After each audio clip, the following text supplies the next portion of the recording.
Good evening. It is 6 p.m. A quorum is present, and the meeting has been duly called and posted in the time and manner required by law.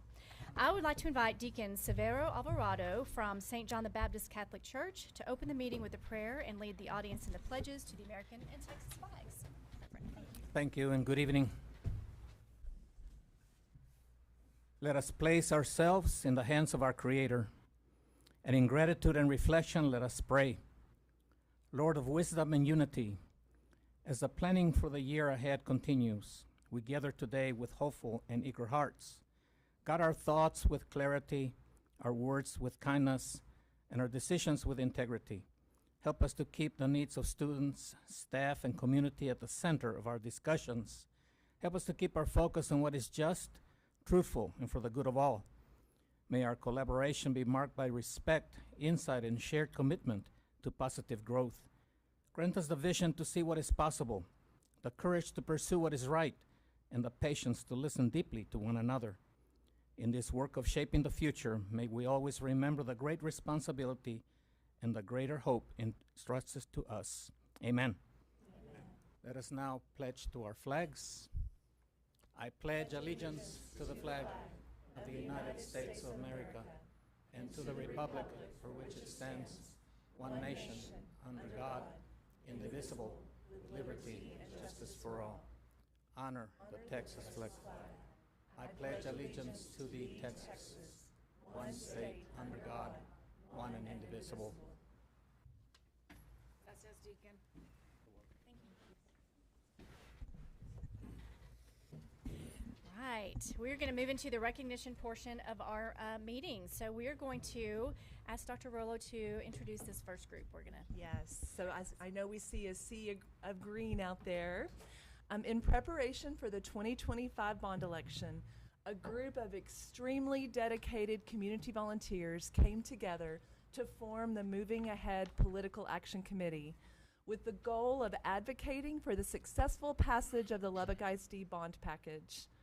The PAC operated independently from the district and focused on educating voters, building community support, and promoting the benefits of the proposed improvements to Lubbock ISD facilities and programs. Comprised of parents, business leaders, alumni, educators, and other civic-minded individuals, the Moving Ahead PAC worked tirelessly to engage the community through neighborhood walks, informational meetings, social media outreach, fundraising, and community events. Their efforts helped foster understanding of the bond's impact on school safety, infrastructure improvements, and long-range planning for student success. The passage of the bond at 66 approval was due in huge part to the PAC's grassroots outreach and commitment to the future of public education in Lubbock. Their efforts exemplify the power of community collaboration and civic engagement. This team of volunteers, many of them, were led by Malin Henry, Zeb Alexander, and Reed Hooks. Would you please stand, the three of you who led this? Let's give these three leaders a big round of applause for their work.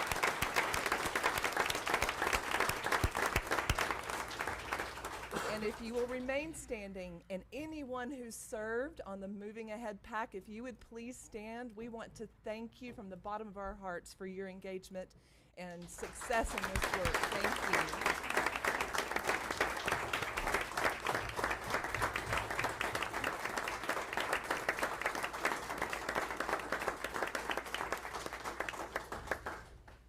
If you were part of the Moving Ahead PAC, we would like for you to come right up here this way. We're going to come over here. We have a little gift for each of you, and then we want to take a group picture.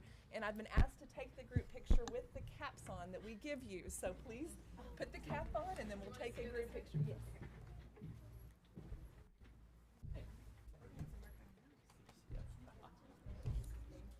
Hey guys.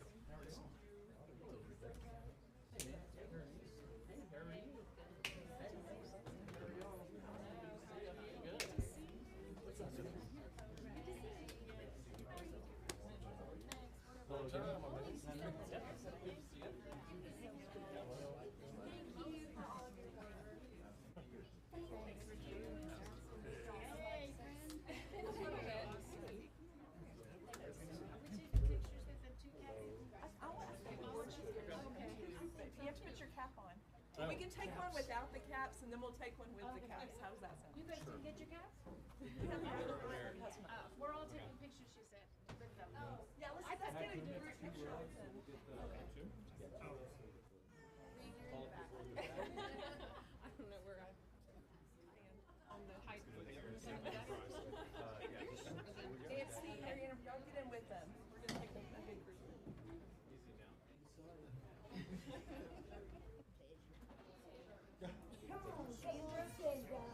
You're in the right color. You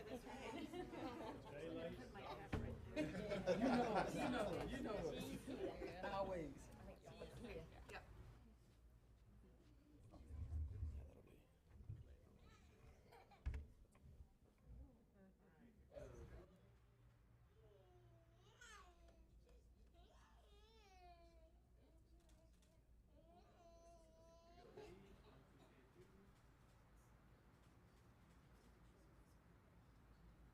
Okay, we're gonna pass out the caps, so y'all stay put. You want your cap? You want me to get yours? Yes, if you don't mind, Steph. I don't want to. No, I would move. I would either. Come on, miss my hair.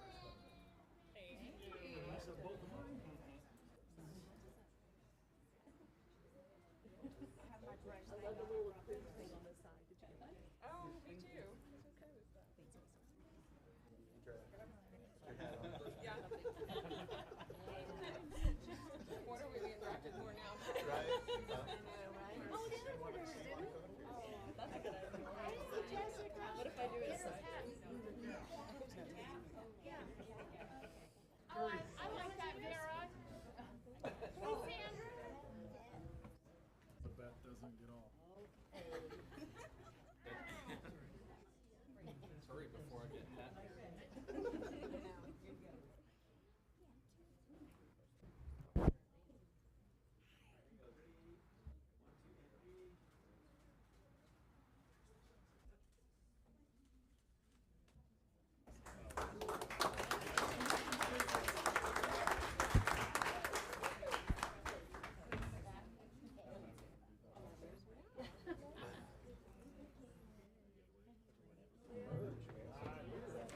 Yes. Oh, thank you. I'm so sorry about that.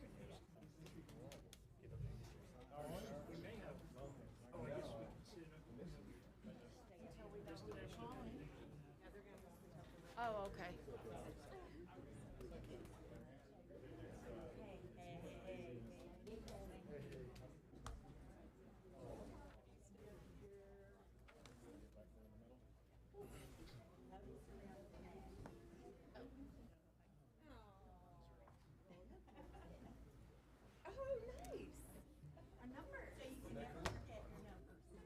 Hello, Dr. Karoom. Oh, cool.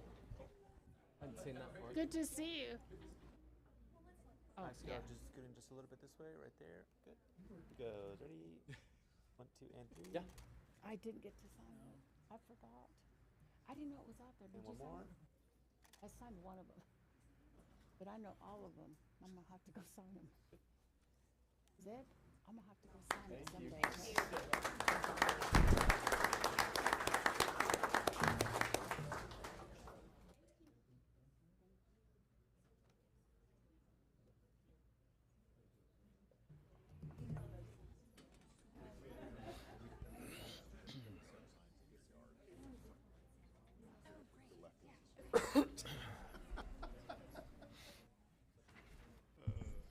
I'd like to open the floor to trustees to for comments for this momentous occasion and for all the thanks. So I'll start with heartfelt thanks to our team, this group that did countless hours, did so much for our community and for our children. So thank you from the bottom of our heart, from my heart, on behalf of the board. What you did is truly amazing, and we just appreciate you more than you know. Thank you.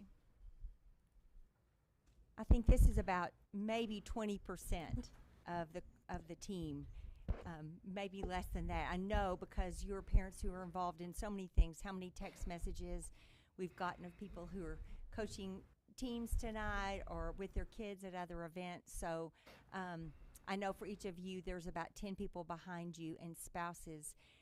Some of you had vested interest in this bond passing because it would impact your children directly. But I think for the majority of you, you just did it because it was the best thing for Lubbock ISD and for children and for continuing to look forward and grow our community and provide that focus on the core of Lubbock that is so vitally needed. And you did it the most tireless, selfless actions I've ever seen people. I think Market Street did a record business in ready meals because you guys were out walking blocks instead of cooking dinner for your families. So to Beth's point, thank you is not enough. But you've planted the seed, as we've heard some other people say, and the shade of which kids in the future will sit under. So thank you for what you have done. It is remarkable. And by a 2-to-1 vote, our community clearly supports public education in Lubbock ISD. You did it. Thank you very much. As a district, as a community, we owe this group of people a tremendous debt of gratitude. So thank you so much. There was a vocal and pretty active opposition to this. You know, you guys handled that with grace and went out there and spent hundreds of man hours formulating ways to spread the word, and then going out and engaging with stakeholders. You know, countless hours of planning that and executing that. As my colleagues have said, that was shown with the resounding numbers at the polls. So we have a lot of work in front of us with the projects that this bond has brought forward and made possible. We've got a lot to look forward to as a district. But on behalf of my children, who will be beneficiaries of all your hard work and several generations from now, thank you so much.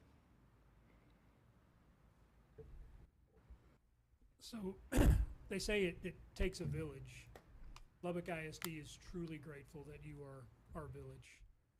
Just amazing work. I mean, all the way around. I can't say thank you enough. And for the parents that stepped up, and I know, like, at one point Caleb had some concerns and he shared them with me, and then all of a sudden, next thing I know, he's connected and just a massive part of the success. So thank you for everything you do for our district and for Williams. And if you've not ever been in a parking lot with Reed when he's trying to get people out to vote, you've missed out. And that is, not sure if you're in sales, but if you're not, you should be. And so I can't say enough, just everything everyone else has said. Thank you so much. Mil gracias to each and every one of you guys that were out there. And there's, as Nancy said, there's so many others that did not come today because they couldn't. They had other events with their families. But I do want to call out Vera Ginza, Erin Tavaria. Erin, is your sister here? Please stand up, and any other student that is here from LISD. Erin, stand up, please. I want to thank you guys personally, because you guys are our why, and any other student that is here and future student.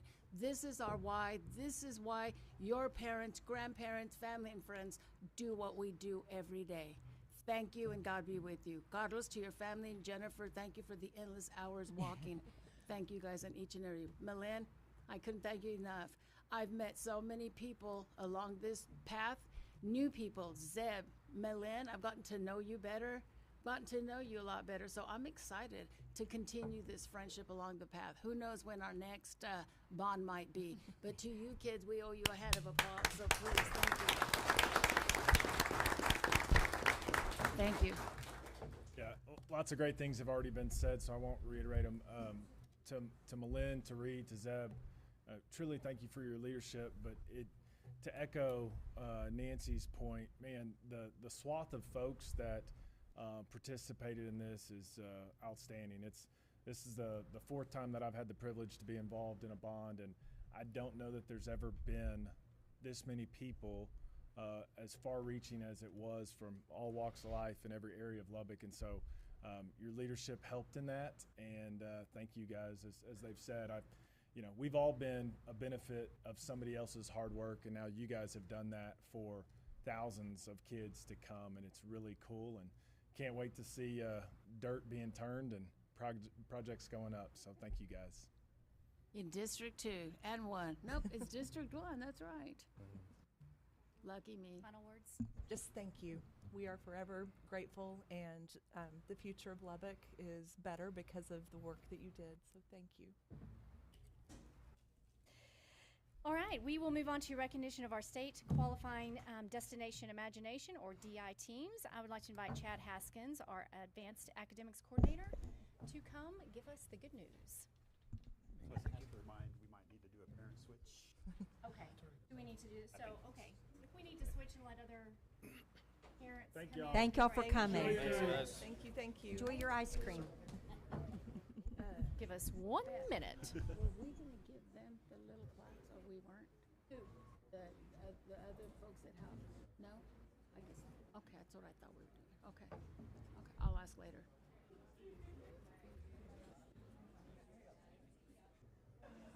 But gosh, there are 4 times as many involved at least. Oh, there they are. See, that's our why.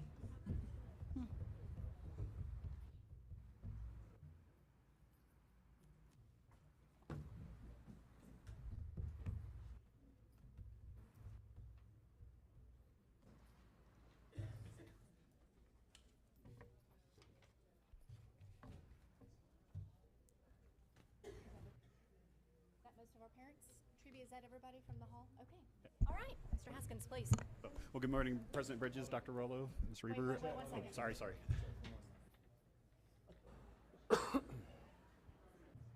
He wants to stand. I'm gonna let him talk and then I'm standing.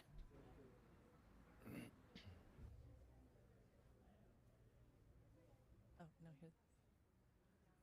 Oh, Okay.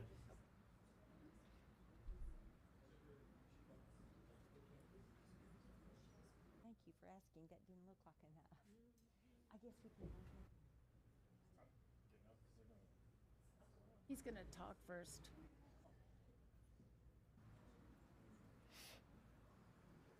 He'll probably do an intro for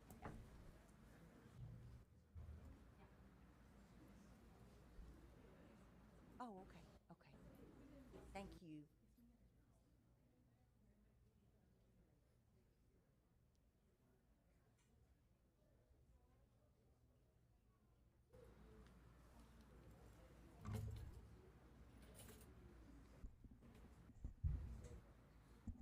Parents, there's some seats up front too, so not church, you can come up front. Looks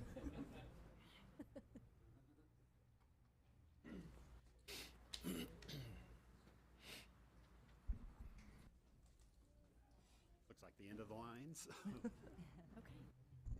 All right. All right. So, well, good morning or good afternoon. Sorry, it's so used to being up here in the morning. But as always, this is an extreme pleasure to be able to recognize outstanding academic achievement. Today, we're recognizing the Destination Imagination State Qualifiers. Destination Imagination is a global competition in which students work together in teams of 2 to 7 members to solve open-ended STEAM challenges through a creative process. The creative process is a step-by-step approach to help students better understand problems, ask better questions to help derive solutions to those problems, and to learn from their failure. In addition, students also learn budgeting, time management, and documentation skills, and must stand up and present in front of audiences regularly. This year, 8 Lubbock ISD Destination Imagination teams advanced to the 2025 Lone Star Finals state tournament after strong performances at the Northwest Plains Regional Tournament. State-bound teams represented Waters Elementary, Smith Elementary, Hutchinson Middle School, Evans Middle School, and Talkington School for Young Women Leaders. Waters Elementary School had 2 teams advance. Their service learning team placed 3rd, while their improv team finished 6th. Smith Elementary's school's scientific challenge team earned 7th place, and Talkington's scientific challenge team earned 4th and 6th place. And their fine arts and improv teams placed 7th and 13th respectively. So great showing at the region or state meet. But after that phenomenal showing at the state meet, 6 of these teams advanced to the competition, or at the Destination Imagination Global Finals in Kansas City, Missouri on May 28th. The Hutchinson Evans Middle School team emerged as the world champions in the Play It Forward Service Learning Challenge. Their project focused on supporting nursing home residents through games, visits, and meaningful interaction, beating teams from across the United States, China, Turkey, and beyond. Also representing Lubbock ISD at the Global Finals were 2 teams from Waters Elementary, 1 team from Smith, and 2 teams from Talkington. The Smith team had a fantastic finish and placed 4th in the world, just an outstanding performance. The Waters Elementary Service Learning team placed 10th.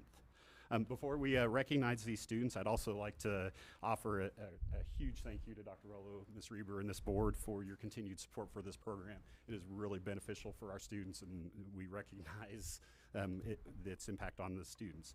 I also would like to recognize Linda Landine for her incredible work with these students. So thank you, thank you. With that being said, we'll go ahead and start our recognition. Our first team to be recognized today is Waters Elementary School. This is the service learning team, the Bottle Snatchers. So.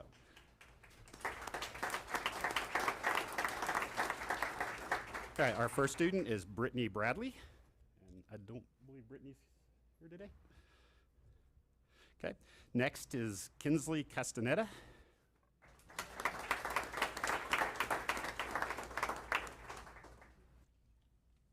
Okay, next is Kevin Davis.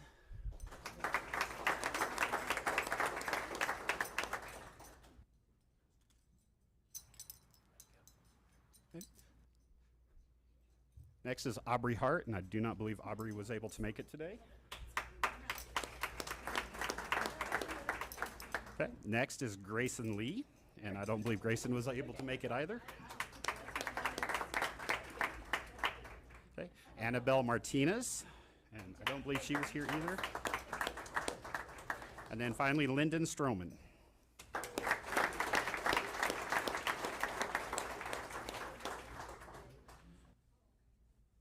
The team manager that managed the Bottle Snatchers was Jamae Randolph, Jennifer De La Cruz, and Nikki Lee.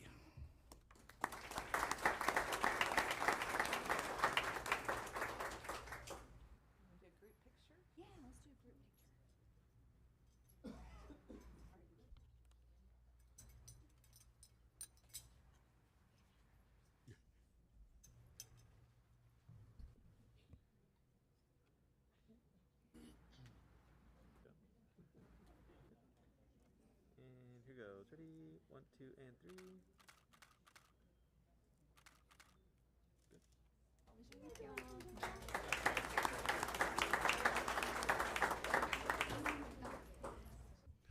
All right, our next team, also from Waters Elementary School, competed in the Improv Challenge, the Traveling Patriots. Our first student is Veronica Arias. Arias, sorry, my apologies.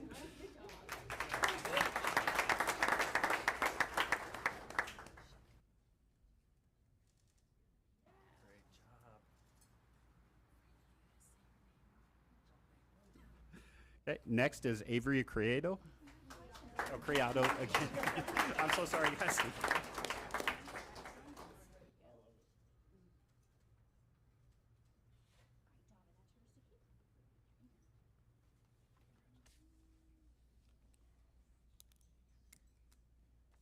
Okay, next is Penelope Falcone.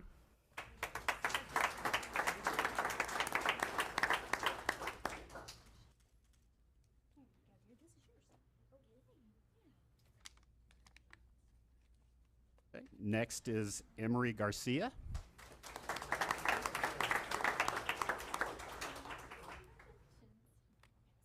Okay. Okay, next is Sadie Salas, and I don't believe Sadie is here. Okay, Ethan Stroman.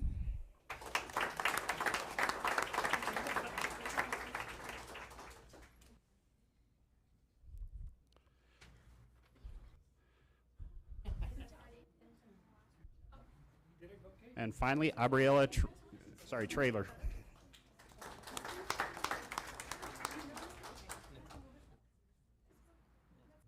And this team was managed by Jennifer De La Cruz, Jamae Randolph, and Janie Hutchins.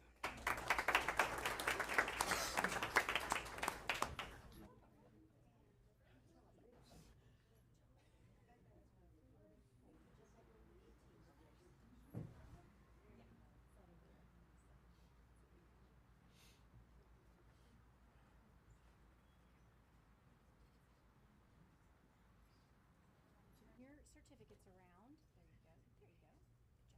Good job. And get you to scoot just a little bit this way.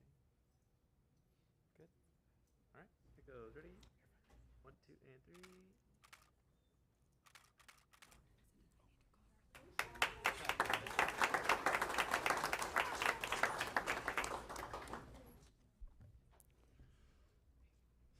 All right, our next team to be recognized is Smith Elementary School. They competed in the Scientific Challenge, the Sci-5. Okay, our first student is Scarlett Adkins.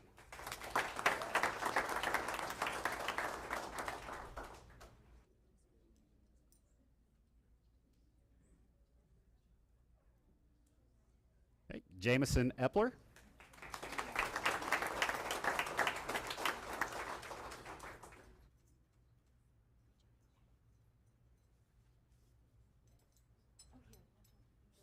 Okay, Addie Gatelin.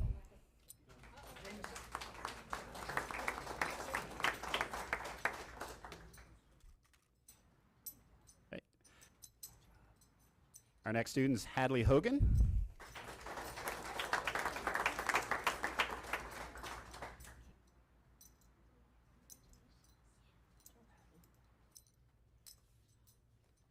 And our final student is Merrick Poppins.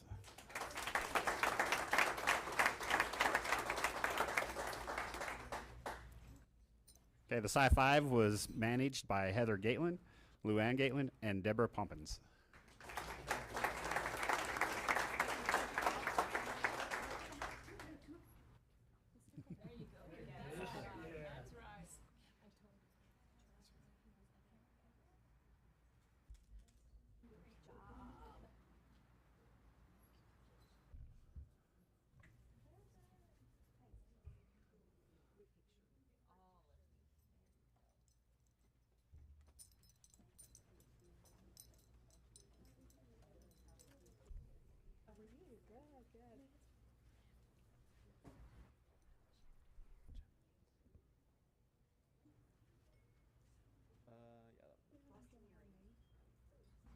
Goes. Ready?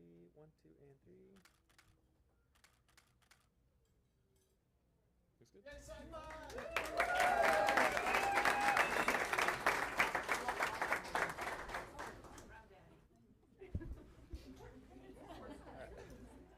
All right, our next team to be recognized today is Hutchinson Evans Middle Schools. This team competed in the Service Learning Challenge, Pay It Forward. Our first student is Presley Davis.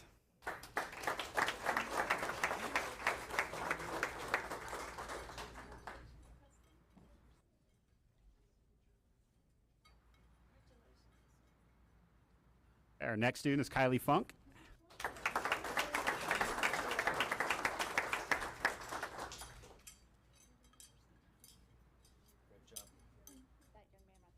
Okay.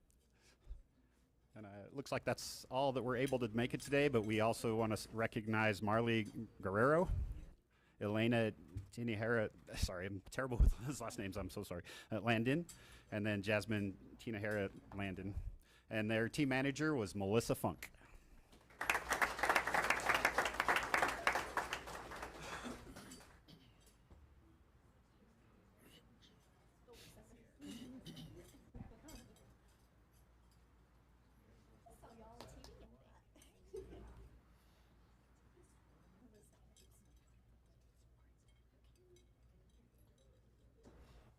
A bit this way. Right there, good. Goes. Ready? 1, 2, 3. Good.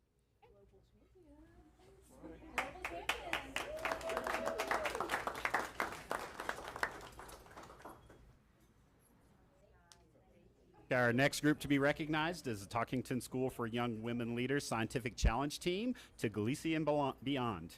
Our first student is Sydney Ermes.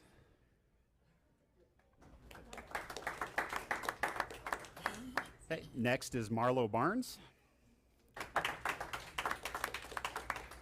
And then Annie Hamblin.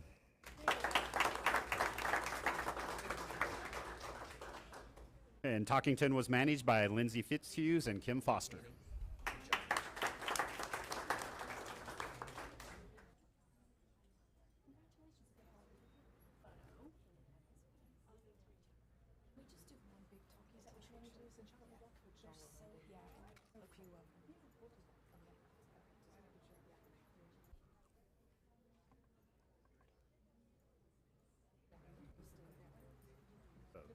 None at all.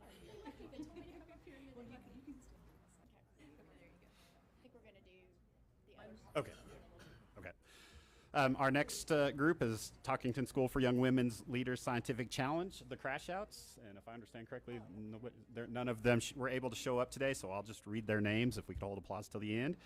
Natalie Afaro, Araceli Carlson, Paige Dunn, Madeline Madeline Nguyen, Olivia Phillips, and Mabel Roller. The team managers for the Talkington School Scientific Challenge team was Lindsay Fitzhughes and Kim Foster. Okay, also from Talkington School for Young Women Leaders, the Fine Arts Challenge team, Pinball Heroes. Our first student is Emma Dominguez. Alice Pruitt.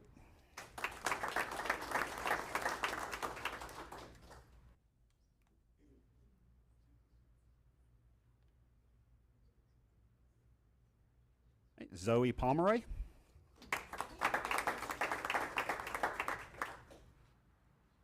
Claire Rhodes.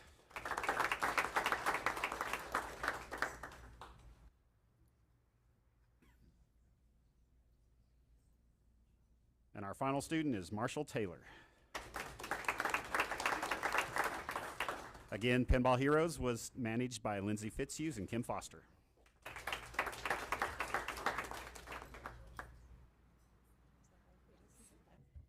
Now we get the Talkington. Oh, we still have one more Talkington team. We still have one more. Sorry.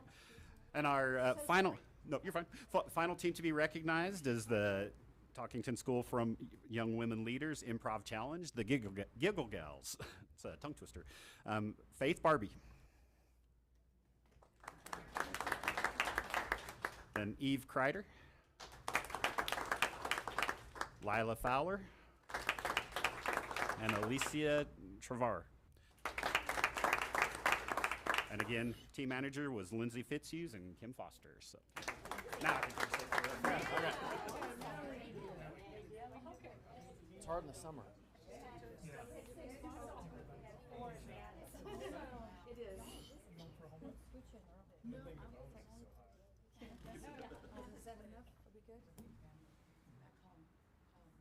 Who goes? Ready?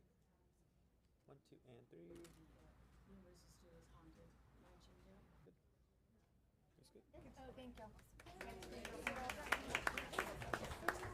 Well, and also just a thank you to the parents who or trust us with these students. Thank you. Thanks, Chad.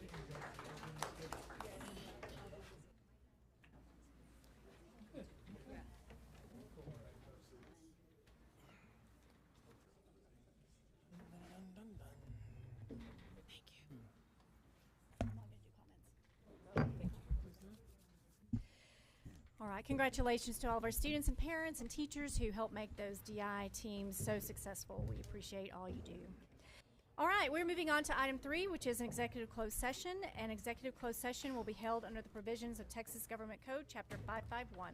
It is 6:34 p.m. and we are adjourned to closed session.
is 6:58 p.m.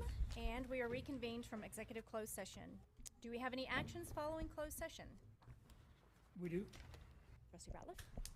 I move that we hire Nathan Shortis as the Director of Finance. We have a motion. Is there a second? Second. We have a motion and a second. All those in favor, please say aye. Aye. Any opposed, same sign. Motion carries unanimously. Congratulations.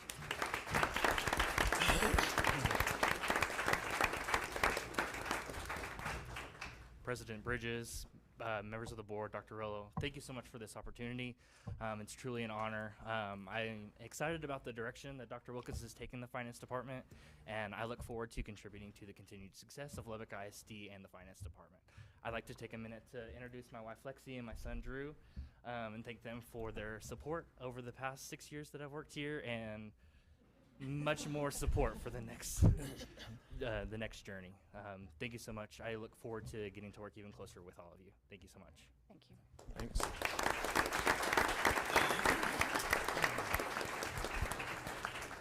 Do we have any other business? Yes, ma'am. I move that we ratify the assignment of Justin Newman as the principal of Monterey High School. We have a motion. Is there a second? Second. All right, motion and a second. All those in favor, please say aye. Aye. Any opposed, same sign. Motion carries unanimously.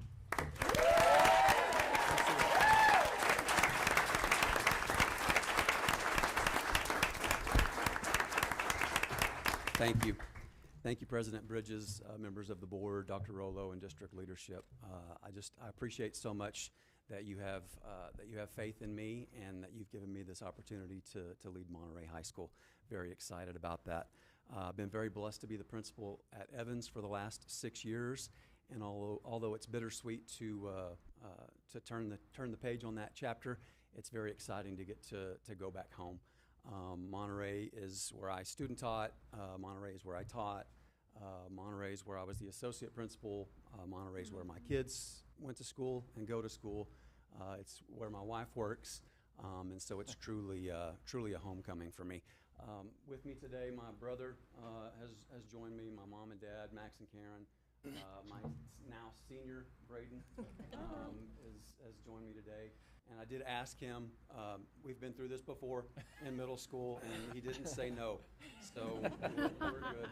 And then, of course, my wonderful wife, who 25 years we've been doing this together, which is hard to believe. So, again, I appreciate the opportunity. I know I can't go on and on, but I've had so many people that have put me in this position to be successful, and it wouldn't do justice to start naming people because I would leave somebody out. But I especially want to thank Jack Perkypile, the legend himself.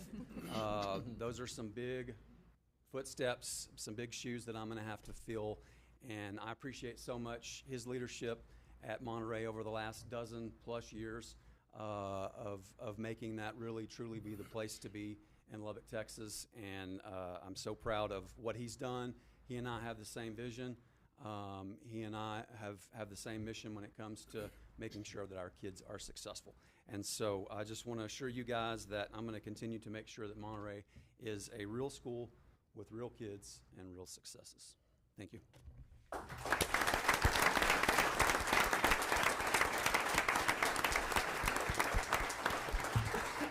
Any trustee comments?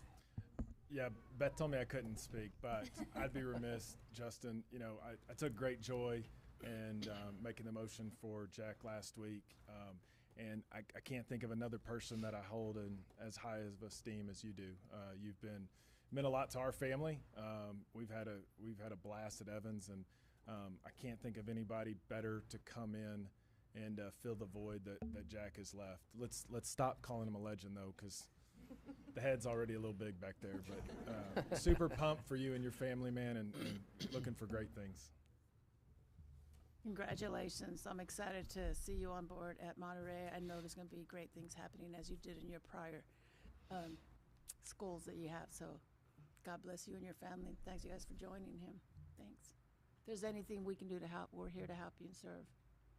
As a Monterey Plainsman, say Jack's leaving some big shoes, but you've got some That's shoes right. that fit you, and you just go and do what you do, and we will have great success. So we're super excited about the opportunities ahead.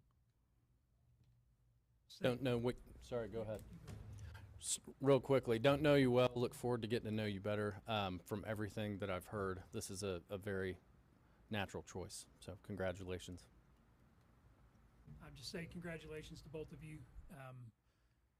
Says a lot when you've got a room full of people here cheering, and it just that's amazing. That's awesome, and it's not lost on me calling Jack the legend. He's your boss, so I get it. I mean, that's well played. It's great. A lot of work ahead for both of y'all, and looking forward to success from both.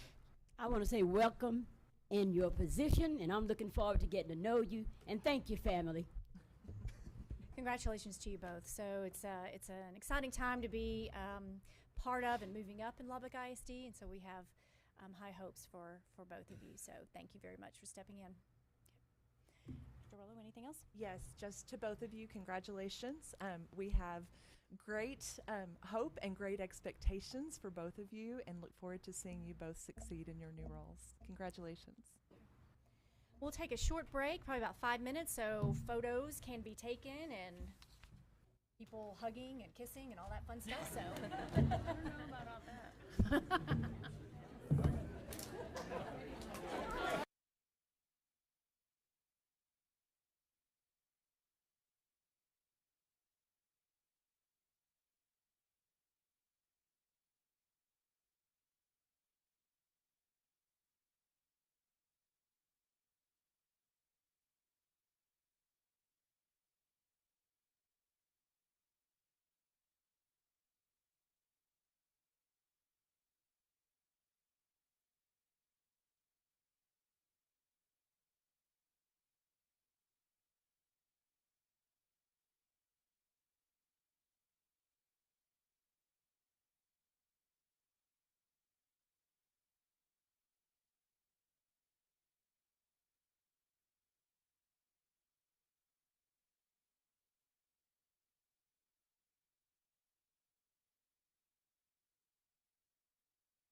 Okay, moving on to item 6 on our agenda, our called public hearing. It is 7:15 p.m. and we will now open the called public hearing. The purpose of our public hearing is to hear comments from the public regarding the 2025 and 2026 budget and proposed tax rate. Has anyone signed in to make comments to the board regarding either of these topics? No, nobody has signed in. Hearing none, we will close the called public hearing and reconvene the regular meeting of the board. 7:15 p.m. and the called public hearing is now closed. All right, the next order of business is citizen comments. However, we did not have any members of the public sign up in advance to speak, so we'll move on to item 8, which is financials. We'll move to approval of the budget summary report for the month ending May 31st, 2025, budget amendments and budget transfers for the months of May and June 2025, statement of taxes collected for the month ending May 31st, 2025, and the investment report for the period of May 1st through May 31st, 2025. Dr. Wilkins. Good evening, President Bridges, Board of Trustees, Dr. Rollo. So I'll start, and we'll start with the 1st of May here. And as you can see, we're at about 85% expended, and that is really good. We're going to actually come in under than what we planned, so that will eventually help our bottom line. So that's a positive. If you go to the next page, that's our food service. You can see that we're coming in under budget on that, and as usual, food service is doing a great job. Debt service is doing great. We're rocking along right where we need to be. We will end up putting some more money back into fund balance on debt service, which we usually do on that. So that'll allow us to defease later. Moving on, we have our capital projects, and so those are functioning right where we need them to be. The thing that I'll draw your attention to is the next page is the Head Start program. So this is we're in the new fiscal year. If you remember, we split for the last couple of months talking about wrapping up one and starting the next one. Now we're into that next one. And so we'll be focusing on this over the next calendar year to expend these projects for these funds for our Head Start kiddos. Then we move on to our budget amendments. We are closing in. This is May, so we are wrapping up some final budget amendments. In the next set of financials, you'll see the June where we're doing the final budget amendments. So we're closing out here, getting some things wrapped up. Moving on to our tax collections, you can see the red items. Those are where we've collected more than we expected. And the next page shows you that we're at 96.71% collected. This page that we've added in, this next one, is one that I really like to show you basically over a 5-year period of our collections based on each month. So you can kind of look across the line, and you can go back and see right at pre-COVID, we had really good collections, and those have tapered off. And so that's a statewide issue, and we're hoping that we start seeing that come back over time. And then our investments, my team does a great job with managing the investments. Our interest rate has dropped, but that's just the economy and how things are going right now. But it's still sitting at 5.11, which is, as you know, is a really, really steady and good interest rate. So moving on to the next one this is going to be our final budget amendments for the year. So as you know, we still have a few days left in the year, so we have to be very conservative and estimate on these to make sure that we don't bust a function and make sure we stay within the amount that we need. So if you look, we're sitting here at 83% expended, but on the next 2 pages, you're going to see some large numbers. What those come from is the difference in the estimated revenue that we estimated versus what we're actually going to collect. So now we're honing in more on what we know we're going to collect. That difference is what we're spreading out now to ensure that we're not going to bust a function, because we got to make sure that our functions come in under budget on every one of them. Okay? So we've got that, and that will get us through the end of the year, and we'll be set. Start a new fiscal year. So any questions?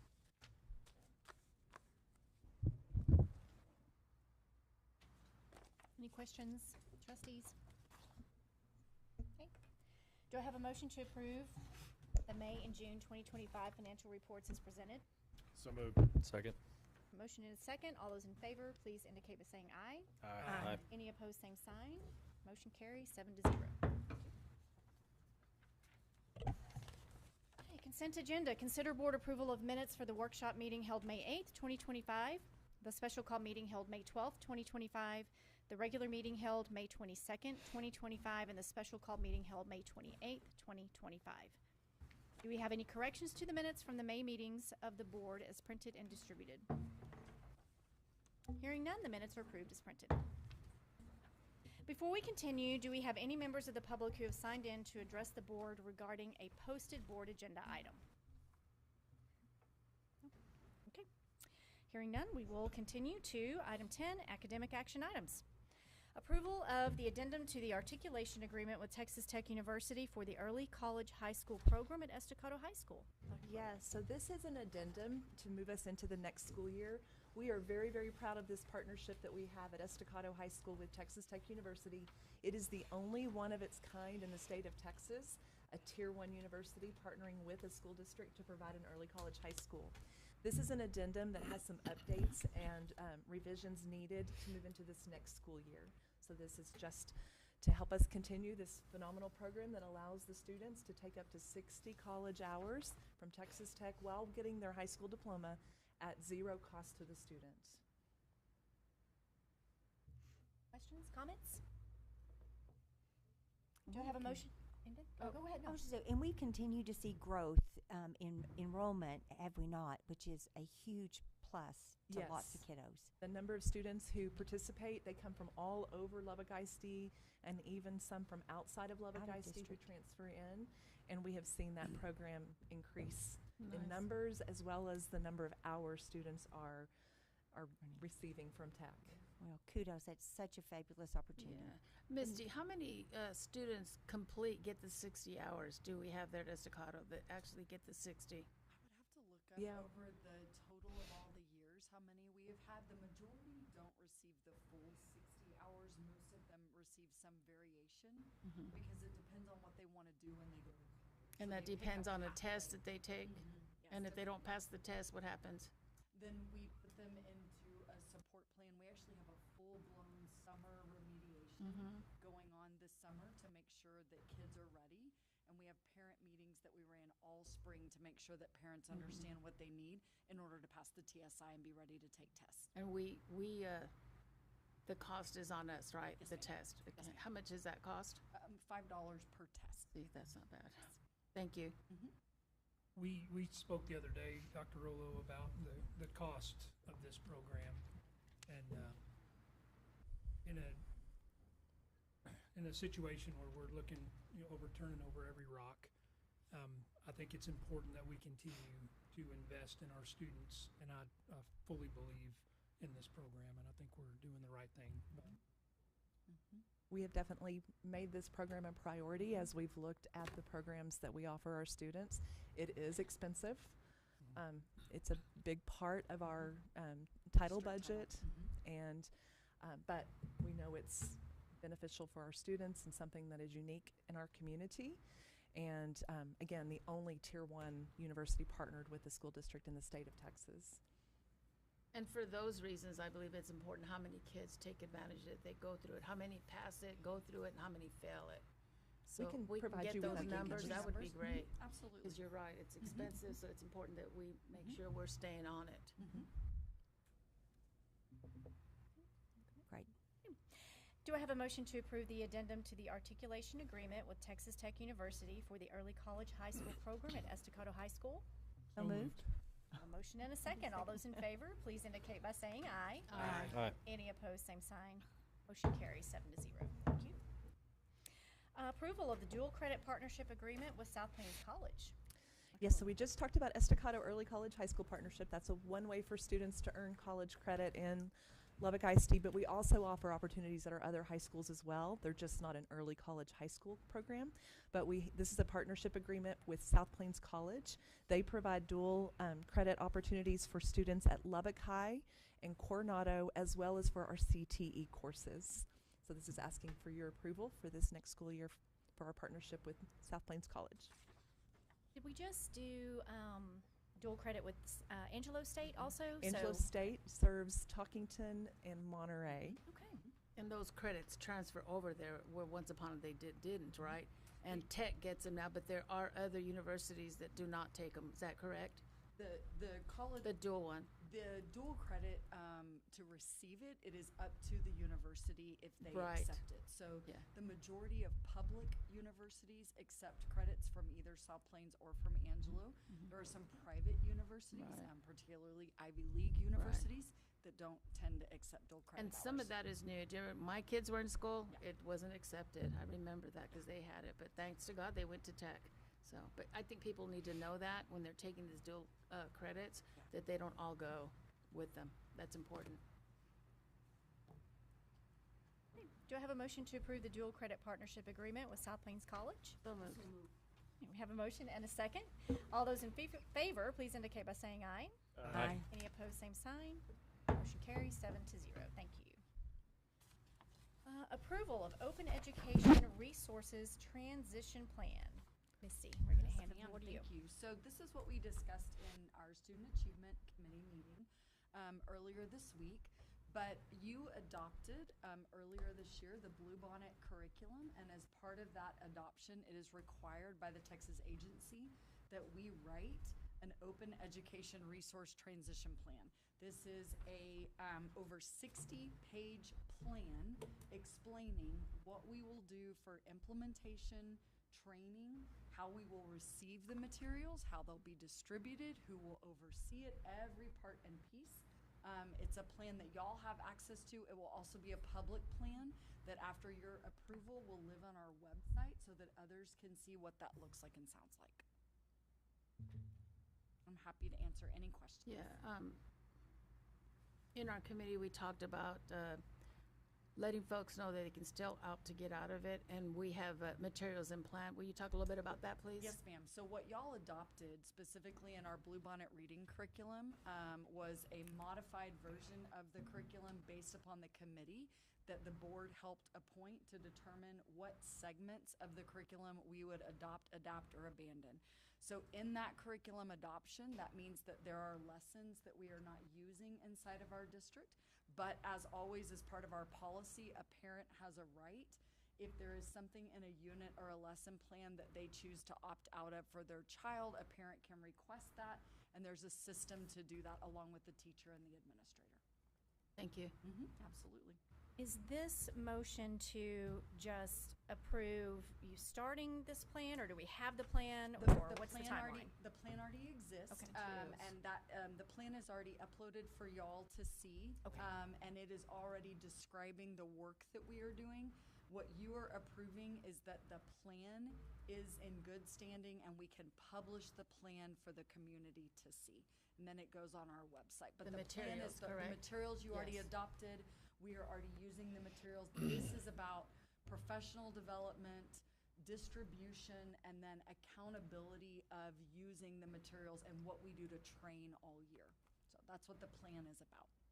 And it was we saw in committee, very thorough plan, so It is. thank you for Yes. attention to every detail. Absolutely. We want to give a shout out to Kim Callison and her team. They did all the work to put that together, along with the executive coaching team that oversaw that. It takes all of us to implement.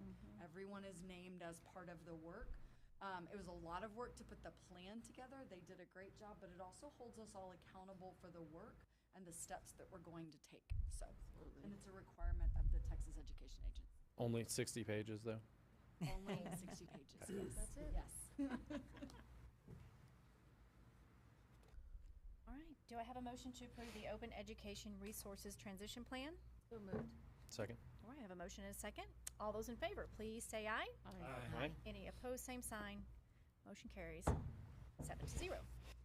Approval of proposed revision of Board Policy FDA Local Admissions Inter-District Transfers. Misty. All right, so this is one we also discussed in Student Achievement. This is a policy update of our inter-district transfers. These are for students who come from outside of our district that are looking to transfer in. If we do not, once they are part of the district, if they require additional services that we do not have space for specifically as part of our special education continuum, because our inter-district students, our students who already live here, are filling those seats, then it gives us the opportunity to deny that transfer.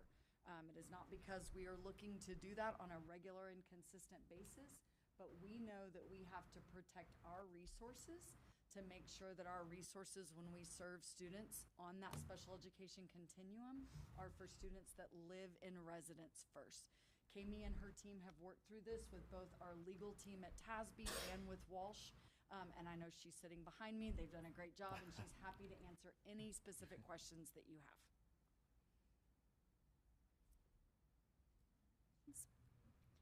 Okay. Do I have a motion to approve the proposed revision of Board Policy FDA Local Admissions, Inter-District Transfers as presented? So moved. Second. I have a motion and a second. All in favor, please say aye. Aye. Any opposed, same sign. Motion carries 7-0. Okay, moving on to item 11, administrative action items. Approval of contracts for continuation of attorney services. Mr. Rodriguez. Yes, good evening, board members. It's great to see you all this evening. This is an annual item that we bring before you in accordance with Board Policy BDD Local.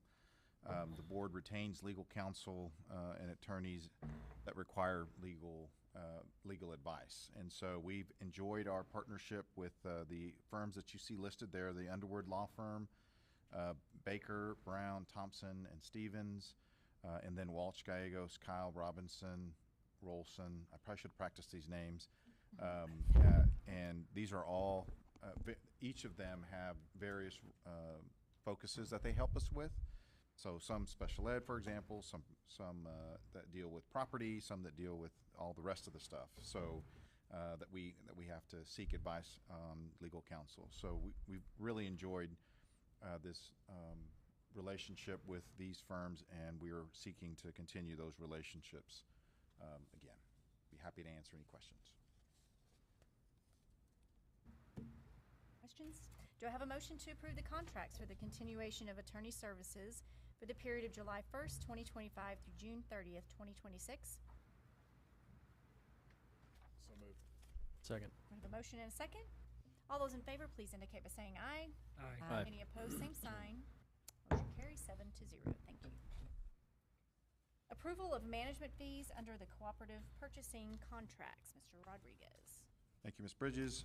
This is another annual item that's in accordance with Texas Education Code, that we have to bring all cooperative membership fees before you every year on an annual basis for your approval. These cooperatives allow us for a more efficient manner to buy goods that normally would take a competitive process. So that, in other words, these cooperatives have already gone through a competitive process, and so these having access to these allows us to forego some of those, and these nominal fees allow us to get access to those types of pricing that have already gone through a competitive process. So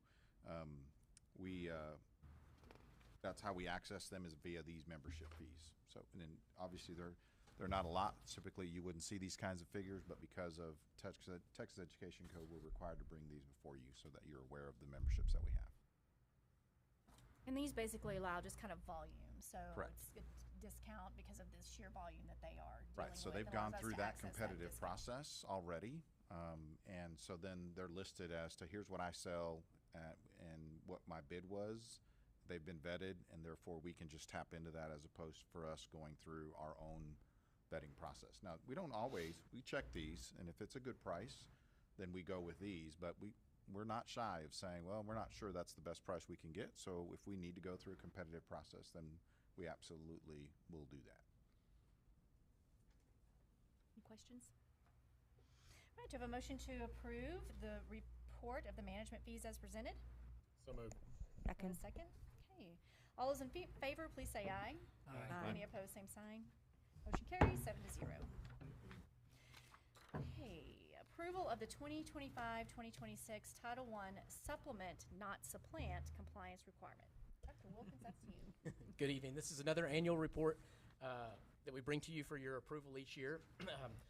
This is implemented each year, and it's a supplement not versus supplant requirement as required by Section 1118B of the Elementary Secondary Education Act 1965, as amended by the Every Student Succeeds Act. And so what this is it's a methodology that's created that says how we're going to equitably spend our title funds. And so we use this methodology to allow us to creatively spend our title funds within each campus. So, yes, and it was discussed in Finance Committee also. Sorry, left that out. Apologize. So basically, it just means we're not using these funds for anything that's already budgeted or doing. It's kind of in addition to, on top of. Correct. Yes, ma'am. It's on top of. Supplement. Yes, ma'am. our services. And so basically what we're saying is we're going to use our general fund funds at a certain level, and then we're going to use this to supplement. This is federal money. Federal money, yes, Correct. ma'am. Okay. Any other questions? Friends? All right.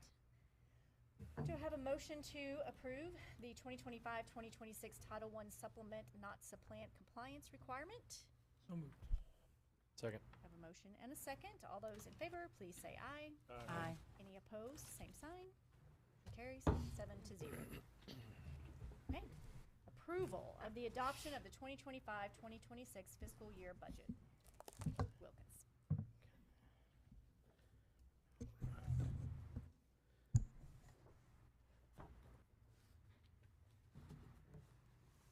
All right, good evening. This is an exciting time. I mean, we're finally here. We've been going over this for several months now, and you get to finally hear it for the final time. So first, I'd like to thank you guys, Dr. Rollo, Rick, Misty, team of people that stand behind me, campus leaders. This has been a lift, and each and every one of them has worked very hard, and they still continue to work hard. And my team, thank them. We couldn't do it without all those people.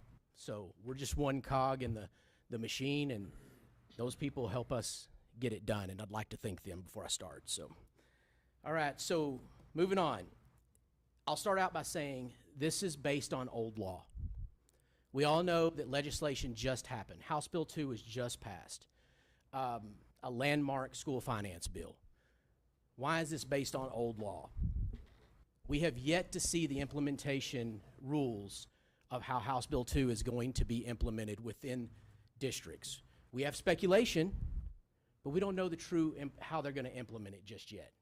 I sat on a call with the commissioner today, and he lined out a plan over the next year on how he's going to tell us how to implement it. So we still have a long road ahead of us. So instead of speculating, we're going to go off of what we know, and we're going to look at a budget based on old law.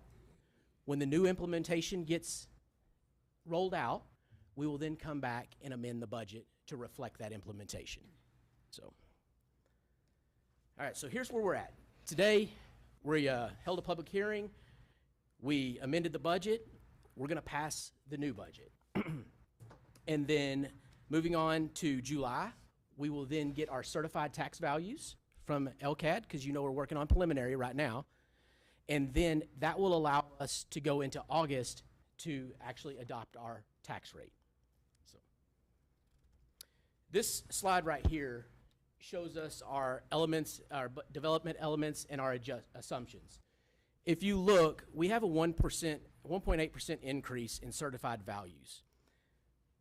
Pre-COVID, we would go back, this is numbers we would see pre-COVID. Post-COVID, 2020 to now, we'd see 4 or 5% increase. So we're getting back to a stable area, what Lubbock, Texas used to be. And so seeing about that 1.5%, 2% growth is what we normally see, and that's where we're at now, and that's refreshing. If you look down, we have our estimated ADA. That's going off of just a little less decrease than we've seen in the past. We're starting to see kind of a plateau, and so that's starting to slow down a little bit, which is refreshing and exciting to see. Moving on to the next slide. The next slide is our proposed tax rate. We have that set at 87 cents with a 17.5-cent INS rate built in there.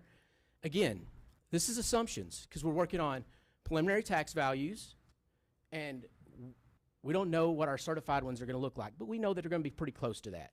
So this is based on assumptions. But we think we're going to be in that level, possibly a little lower.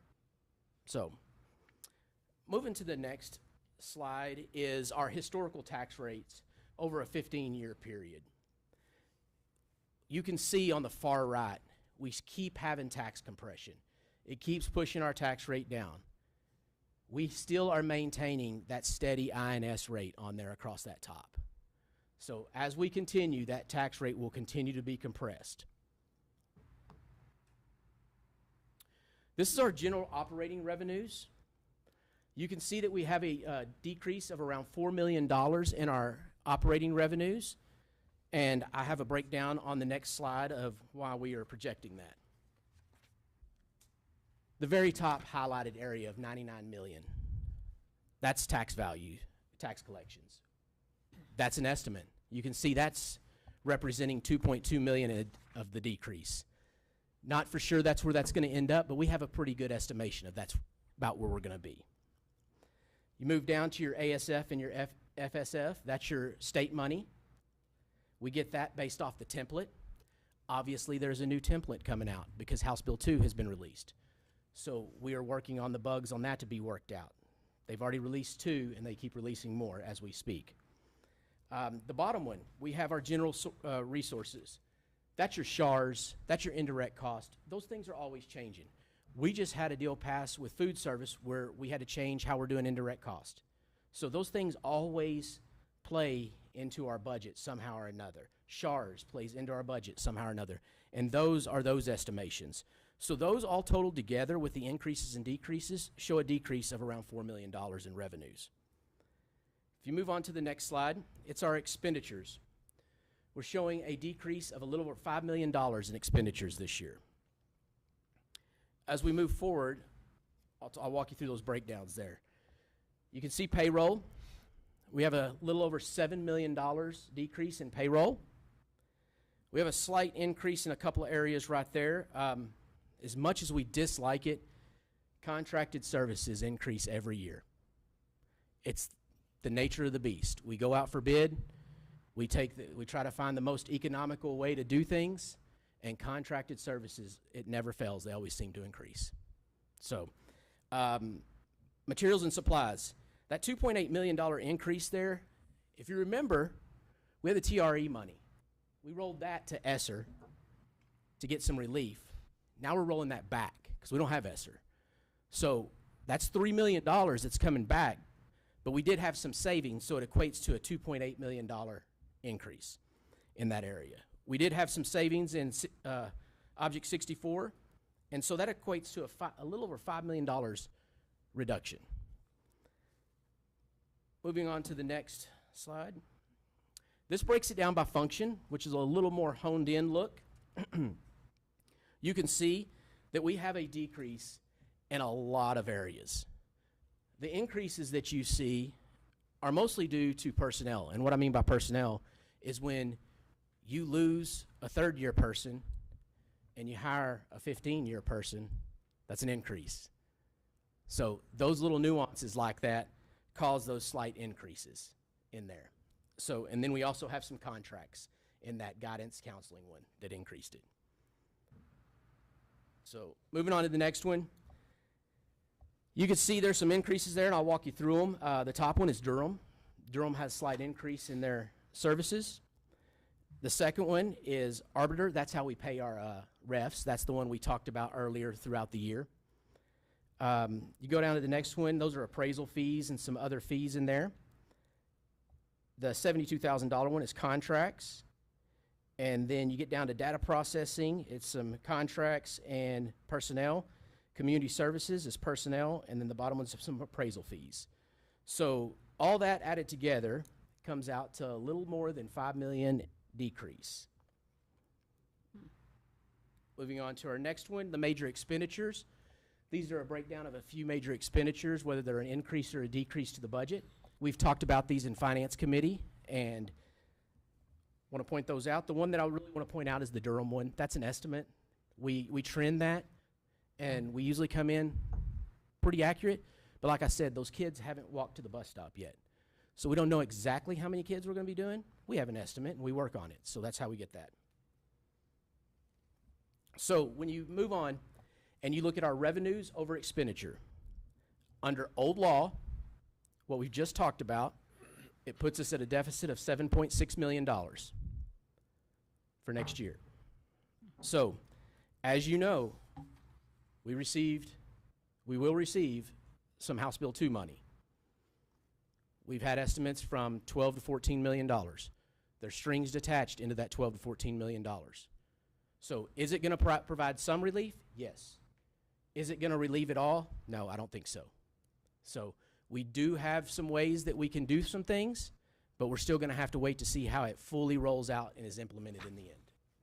So moving on, these are our food service we'll start with, and we'll go to our debt service. Food service is balanced. Food service is I'll say easy, and I don't mean easy, because people will throw rocks at me when I say that. But it's really, we have kids to feed, we get reimbursed. Okay? So the state approves the budget when we send it to them. They tweak it for us, and they send it back. And then this is the budget that we present to y'all. So we don't really create this budget. We put it together. The state then approves it, tweaks it, and sends it back and said, it's okay to send to your board to approve. I said, okay. So as you can see, our food service budget will come in a little better than what we're expecting, but nearly 99% of the time we come in balanced every year on food service. So revenues. Next page is your expenditures, which then balance out to a balanced budget. Moving on to debt service, revenues over expenditure, balanced. Moving to our revenues, we're expecting to bring in just a little bit more. Now, again, that's based on assumptions of tax values that we're seeing right now. The way it usually works out is we usually do better than what we're expecting, which allows us to pay off debt sooner and save the taxpayers money. Then you move to our expenditures. Those two working together creates a balanced debt service budget. So I would be happy to answer any questions over this year's proposal of the 25-26 budget. I don't know if this is appropriate now or later, but I'd love for Dr. Rolo, either you or Dwayne, to explain why the pay schedule is not included and what our plan is, just so the folks that are listening and our teacher associations understand there is a plan and how that will ultimately get paid to them if it's, say, October when that's decided. Yes, sir. Go ahead. Okay. Yes, sir. That's a great question, and that is one thing that I was hoping someone would ask and we'd get to talk about. So, yes, we have been working closely with TASB on our current pay scale and what we're going to do and what it's going to look like. Obviously, teachers and everybody's looking at what House Bill is going to roll out. House Bill 2 is going to roll out. We are too. It's going to come out very soon. It takes some time to work through all the logistics and the little nuances of everything in House Bill 2, because some of it's flat money. Some of it's tied to ADA. Okay? So all those things factor into how we're going to roll this out. So with that being said, as soon as we get this plan in concrete, which is going to be very quickly, we're going to roll that out. And if it's after the budget is adopted, we will do a budget amendment with retroactive pay to catch everybody up. So that's not something that people should worry about. We will take care of that. It's just we got to make sure, I want to make sure that we're right. The last thing we want to do is roll something out and then have to go back and recollect or be wrong. So I want to make sure that we're right and we're accurate. And then when we roll this out, we'll make sure people get retroactively paid. We are following TASBO's guidance, Yes. Amanda Bronson's guidance on not jumping too quickly. We also know that House Bill 2 did not include pay increases for all types of people who work in our district. And so on July 10th, we have a finance committee meeting, and we're going to bring you guys some different options and proposals to chew on. And if we're ready, We could talk about adopting an amended budget with a compensation plan in July, but we want to make sure you guys are ready, and we want to make sure we're doing the very best we can for all of our employees, while still knowing that we've got to make sure the district is in a safe space moving forward. Dwayne, I often hear you talk about our neighborings like Cooper, Friendship. They've already passed it all. How did they manage to do that? So a lot of them are just passing just the 2,500 and the 5,000 stuff. They're just rolling that out. And I'm going to tell you, in my conservative CFO heart, that's premature, because there's things like this that I'm fixing to talk about that haven't been considered yet, that people haven't thought about. When you do your research on that, it specifically says in that benefits can't be paid out of that money. Well, for us, if they're rolling about $6 million to us in that pay increase, that's $800,000 in benefits that we're going to have to find the money for. So a lot of districts have not thought about that yet. And They're so paying pretty good, some we of them got to out there. we got to I've figure noticed that out. So And we will. We'll Yeah. figure it out. We Yeah. just want to do yeah. it. And that's Yep. what I'm expecting to see, Yeah. for us to pay pretty good, since we got to keep up with everybody else, if not better, before we start losing more staff. sure. And our immediate neighbors have not passed compensation plans that I'm aware of at this No, stage. not They are September 1 budgets. Right. And so they have not done They that yet. passed all this, correct? So Dwayne, to put in layman's terms, and I appreciate the explanation, but let's say I'm due, based on whatever our new pay scale is, I'm due for $500 extra a month. Right. And let's say, my contract starts in August. We don't figure this out, God forbid, until, October. So in that October paycheck, theoretically, I'm going to get the last 3 months, $1,500, or the last 2 months of $1,000 plus the current month of $500. So I'm going to get $1,500 extra on that paycheck. That is correct. Okay. That is correct. That is Just wanna make sure exactly everybody understands how we that would do they that. will not be, prorated or anything else. And I'll just further clarify, our teachers, the ones that we're really focusing on, right, their new salary would not start until the September paycheck. So their salary is annualized all the way from September to August. So any increase that, if we were to have adopted an increase today, they would not see that increase until their September paycheck. So we have a little bit of time, which is why I think it's good for us to be very strategic and make sure that the compensation plan that we bring before you guys is truly the most competitive compensation plan that we can come up with, that we can offer to our employees. And so I think some school districts took House Bill 2 and said, that's what we're doing, that's our new compensation plan, didn't do anything else.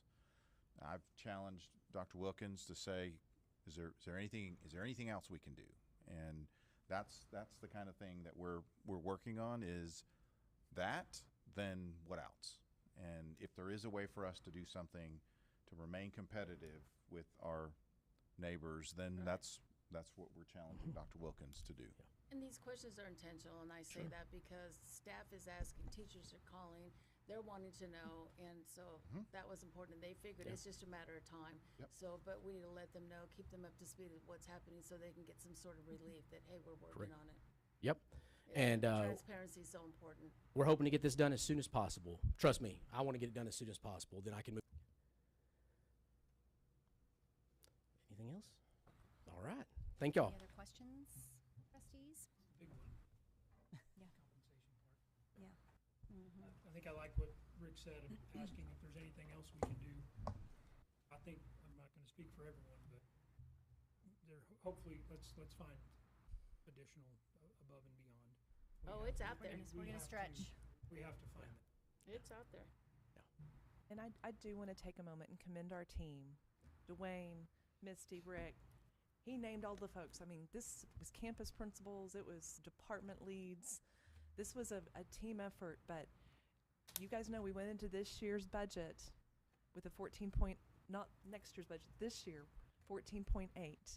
And I know it's still a deficit, but we've made some really good strides to make the necessary adjustments, cuts, some of them very hard and difficult, but I just want to thank everyone. I know it has not been easy, but there's been a lot of work put in behind this. We're not finished, There's still more we're going to need to do, but I'm grateful for the hard work that's gone into this. Thank y'all. Thank you. Okay. Do I have a motion to approve the adoption of the 2025-2026 fiscal year budget as presented? So moved.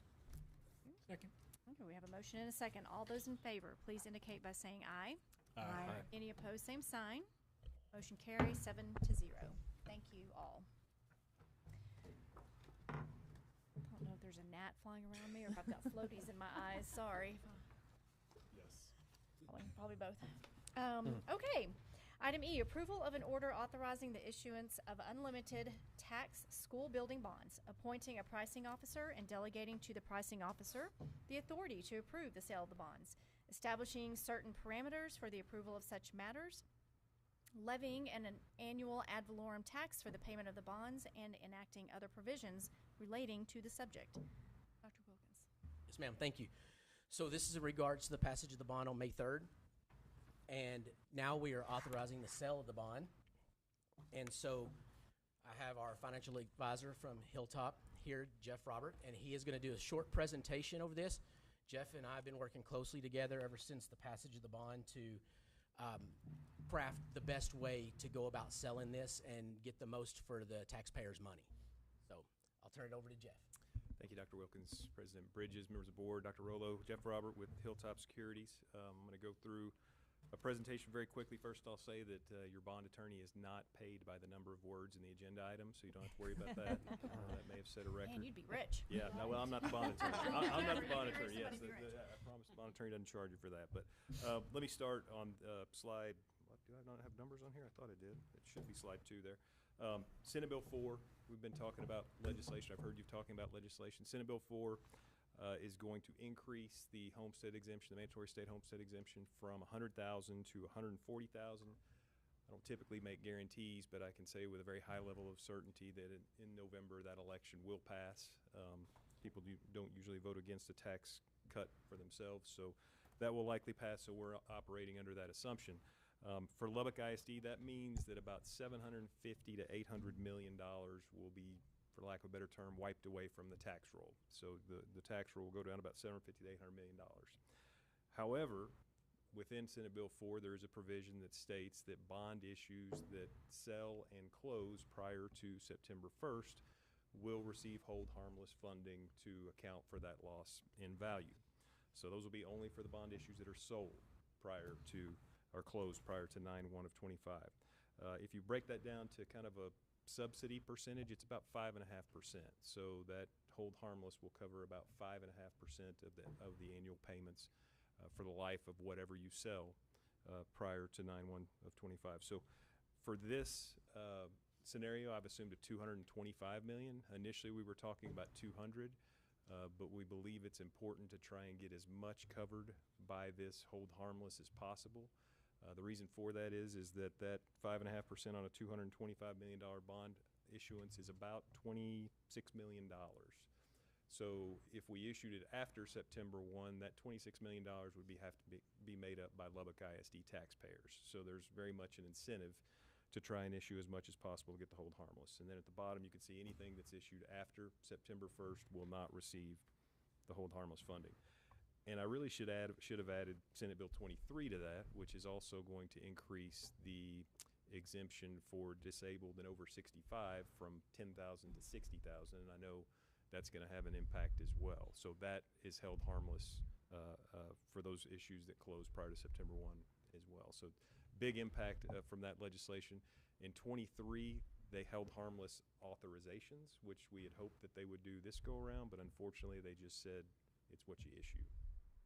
On the next slide, just to give you an idea of where interest rates are, they've come up a little bit ever since the talk of tariffs have come about. You can see in the blue graph, that's what it's done the last year, and you kind of see it shoot up there in late March, early April, and that was a result of the tariff talk. But if you look at it on a historical basis, the white background there, that goes all the way back to the early 80s.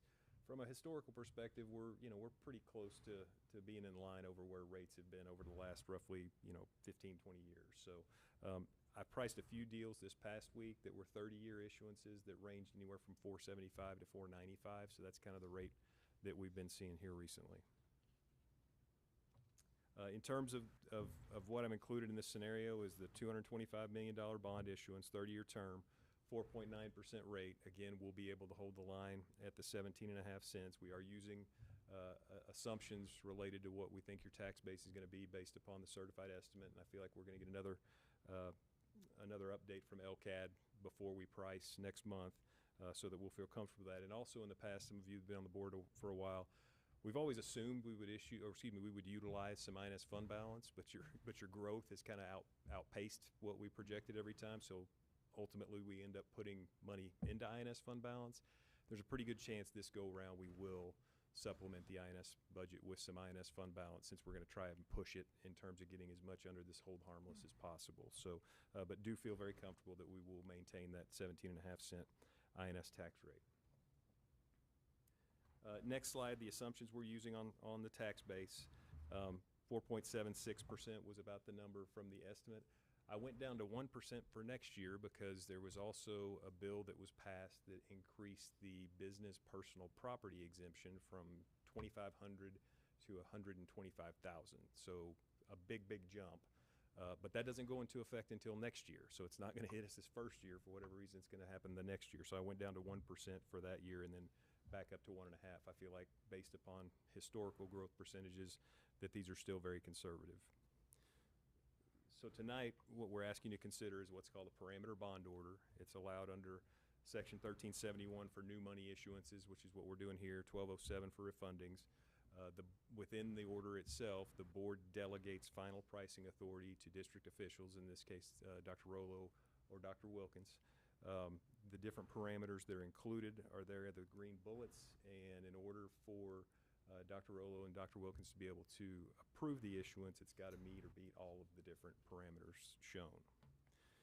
And so what I've included in the parameter order, again, pricing officer, superintendent, CFO, I've got the entire authorization amount because, again, we want to try and maximize that. I can't, there's taxable value, there's interest rate, there's different variables that are going to impact what that capacity is. So we're going to try and do as much as possible of that to get it covered by the hold harmless. I've used 6% only because I don't feel like it's going to come in at that. However, we've kind of got a hard deadline where we've got to close this thing prior to September 1, and I don't want there to be a scenario where we're above the parameter interest rate and we've got to scramble to get you guys back together to approve another order. So I've purposefully put a higher interest rate in there. Again, my hope is that it's under 5. The final maturity date, it's a 30-year issuance. The expiration is 365 days, but again, feel like we're going to certainly do this sooner rather than later. And again, the pricing officers have to approve, can approve it only if the parameters are met. And then lastly, just kind of wanted to give you our kind of calendar of events. Dr. Rollo, Dr. Wilkins, they have full-time jobs without me being around pestering them. So that I have been doing that though, and it's a legislative year. They're trying to figure that out. They're putting together a budget with a lot of unknowns, and I'm making them get on phone calls and answer questions from rating agencies and fill out information requests and that kind of thing. So I appreciate all of their efforts in helping us, get it to the finish line. So you can read through those different things. I know it may be difficult to see, but ultimately we're scheduled to price on July 9th and close on August the 6th. And with that, if there's any questions, I'd be happy to answer them.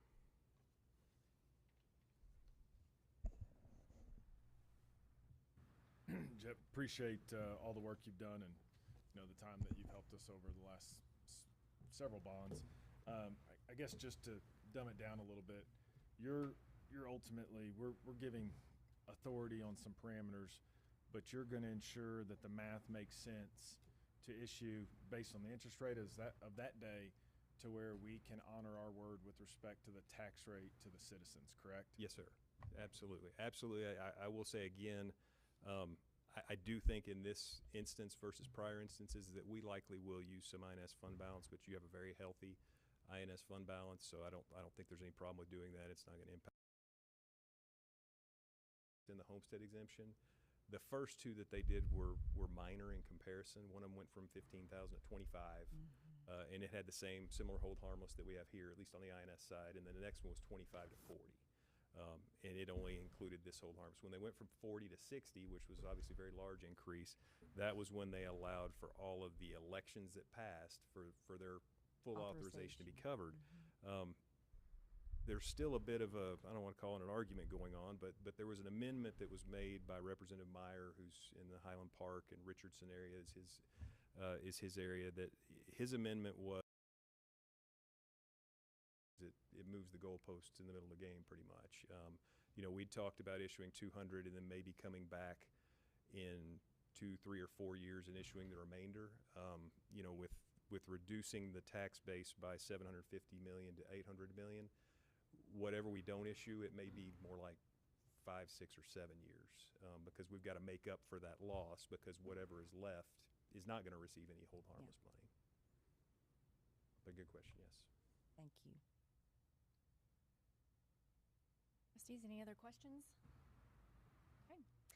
Do I have a motion to approve order for the issuance and sale of tax-exempt bonds of the district and enacting other provisions relating to the subject as presented? So moved. Second. All right, we have a motion and a second. All those in favor, please indicate by saying aye. Aye. Any opposed, same sign. Motion carries 7-0. Thank you. Thank you, Jeff. Appreciate you Thanks, being here. Jeff. Thank you, Jeff. Item 12, procurement and contracts. Approval of district purchases. Mr. Rodriguez.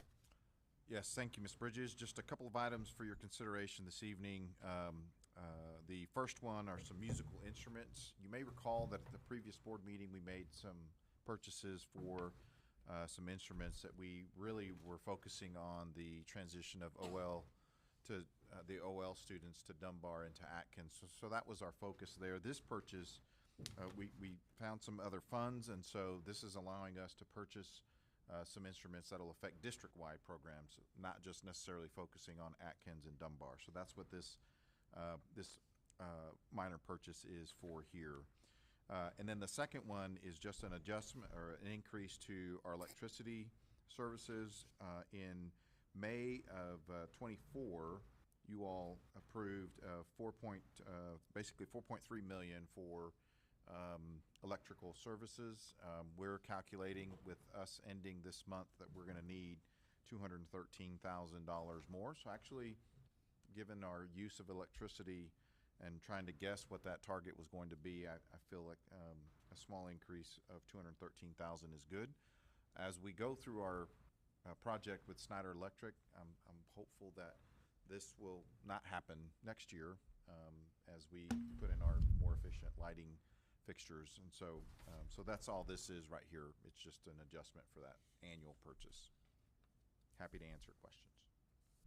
I think Rick, you've said it, but I think it's, to state it louder, this is adjusting what the not to exceed we approved last year. With 3 buildings closing down, with the LED lighting, theoretically, we should be under whatever this total amount was, the 4.6 or 4. Right. We in May of 25, you all approved 4.35 million. So I'm very hopeful that we'll be able to stay underneath that. Questions? Okay. Do I have a collective motion to approve the district purchases as presented? So moved. Second. We have a motion and a second. All those in favor, please say aye. Aye. Any opposed, same sign. Motion carries 7-0. Approval of district contract renewals. Please continue, Mr. Thank you, Ms. Bridges. Again, 2 annual items that we bring for your consideration. The first one is our Region 17 contract, our services that we still tap into. So you see the services that were listed there that we use our Region 17 Service Center. And then the second one is the K-12 Global Education Outreach. This is an interlocal agreement. It's a partnership that we have with the Texas Tech's International Cultural Center.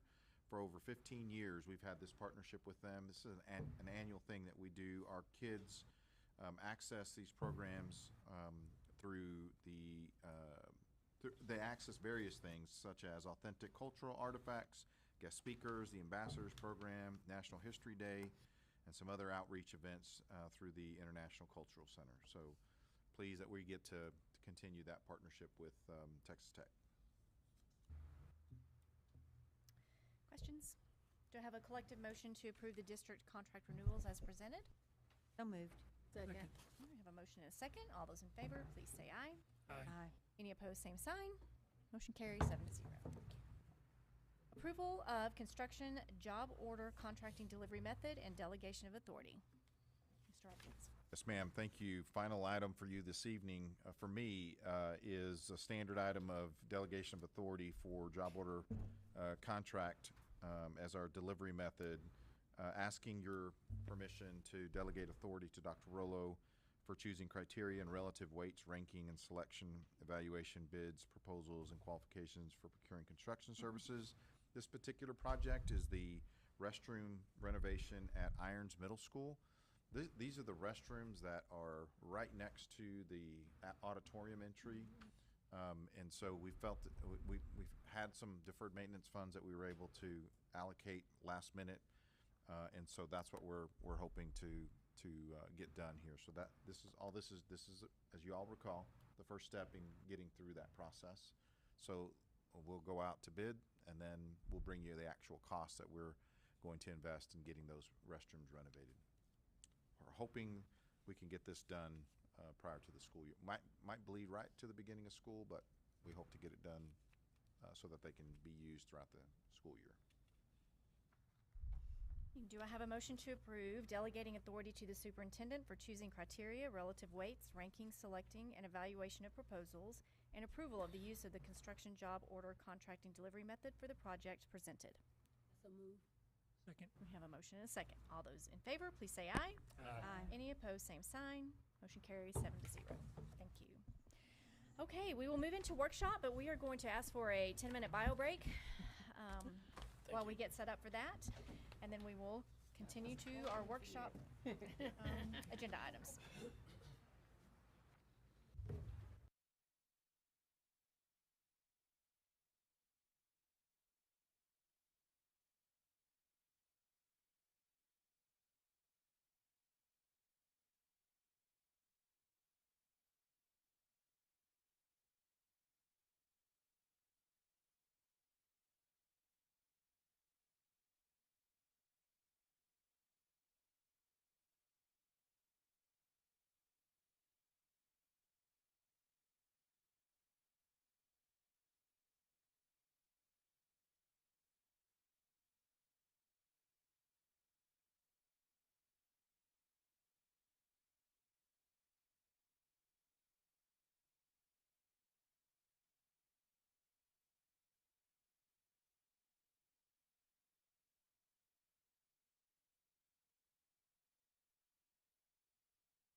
go ahead and get us started. We're back from break.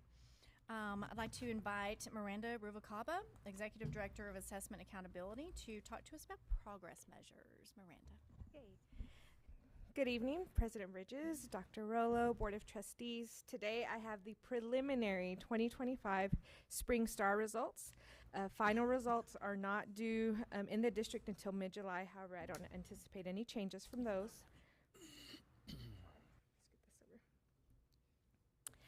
Just a quick review for our accountability system. These results are used to calculate the STAR Domain 1 and Domain 2B calculations. Okay, so just a reminder that these results include all students and not necessarily students that are only used for our accountability. So for accountability, students must be here in the fall for snapshot date and test with us in the spring. Okay, so these results that I have for you here include all of the students that tested with us. So not necessarily all the students that count for us. So you have a 22-page report. Yay. So let's summarize. We will go through this page by page. But this is broken down. It has includes STAR, STAR Spanish, and STAR Alt too. Okay, so let's start with elementary. So we are going to actually skip the first 2 pages of that report. Those are the overall slides. So let's go to the 3rd grade RLA results, please. Okay. So each of the following slides includes state, region, and district comparisons. So that's that blue section up at the top. And then as well as top campuses in performance and growth when compared to 2024. Feel free to stop me if you have any questions or need more time. All right, so here we have 3rd grade reading, language arts. As a district, we're very closely aligned to the state and outperform the region in masters. Our top campuses in performance were Roberts, Smith, Honey, Ramirez, and Wilson. And for growth, again, this is as compared to 2024, we had Brown, Honey, Ramirez, Williams, Miller, and Wester. Moving on to 3rd grade math. The district evenly matched the state in approaches and meets, but outperformed the state in masters and all levels in Spanish. The top campuses for performance were Roberts, Honey, Wilson, Smith, Miller, and Ramirez. And for growth, Wester, Honey, Roberts, Williams, and Rush. In 4th grade RLA, we were slightly lower than the state in English, but Spanish testers outperformed the state. The top campuses in performance were Smith, Miller, Roberts, Wilson, and Whiteside. And for growth, Overton, Wester, Parsons, Miller, and Waters. In 4th grade math, we were lower than the state in English, but our Spanish testers significantly outperformed the state. Our top campuses were Wilson, Roberts, Miller, Ramirez, and Smith for performance, and for growth, Overton, Parsons, Centennial, Hardwick, and Hodges. For 5th grade RLA, the district aligned with the state for English, and again, our Spanish testers significantly outperformed the state. Our top campuses were Miller, Smith, Wilson, Roberts, Whiteside, and for growth, Irvin, Roberts, Smith, Williams, and Rush.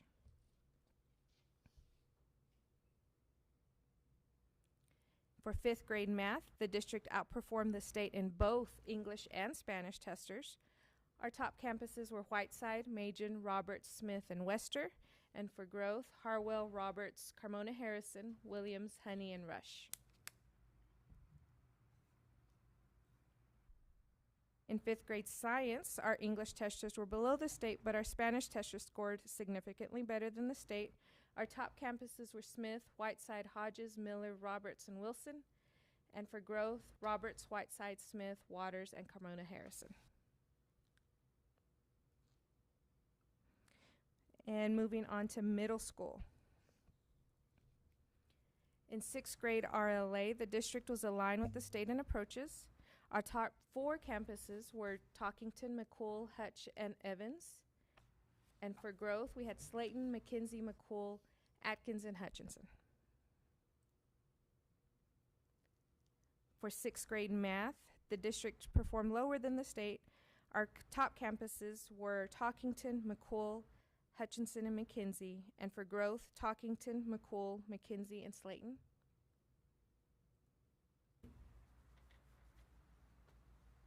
For 7th grade RLA, our scores were slightly lower than the state. Our top campuses were Talkington, Hutch, McCool, and Evans, and growth, Evans, Irons, Atkins, and Dunbar. For 7th grade math, district scores were lower than the state. It is worth mentioning this is the first time our 7th grade advanced math students were given the 8th grade test rather than the 7th grade test. So previously, all of our 7th grade advanced students were always given the 7th grade test, so they were calculated in with those. So this means our top students in 7th grade were not included in this number. They are actually included in our 8th grade numbers. Is that statewide or is that just us? Well, it's just us. It depends on every district. They make the decision. The majority of the state does test them in, well, I can't say majority. It seems when polling similar districts that the majority of them test 8th grade. Misty, And this is the one time though, right? This is we knew we were expecting this one time with Yes. 7th grade. Explain the why. Yes. It's important for advanced 7th grade students to take the 8th grade test. So the students are required to take the test that is the majority of the text that they cover over the year. So those students learn the end of 7th grade and all of 8th grade in that year so that their 8th grade year they can take algebra. When we had them take the 7th grade test, the tendency, the human nature was to spend more time on the 7th grade text than was necessary and not enough on the 8th grade text, which then means I'm not quite ready for Algebra 1.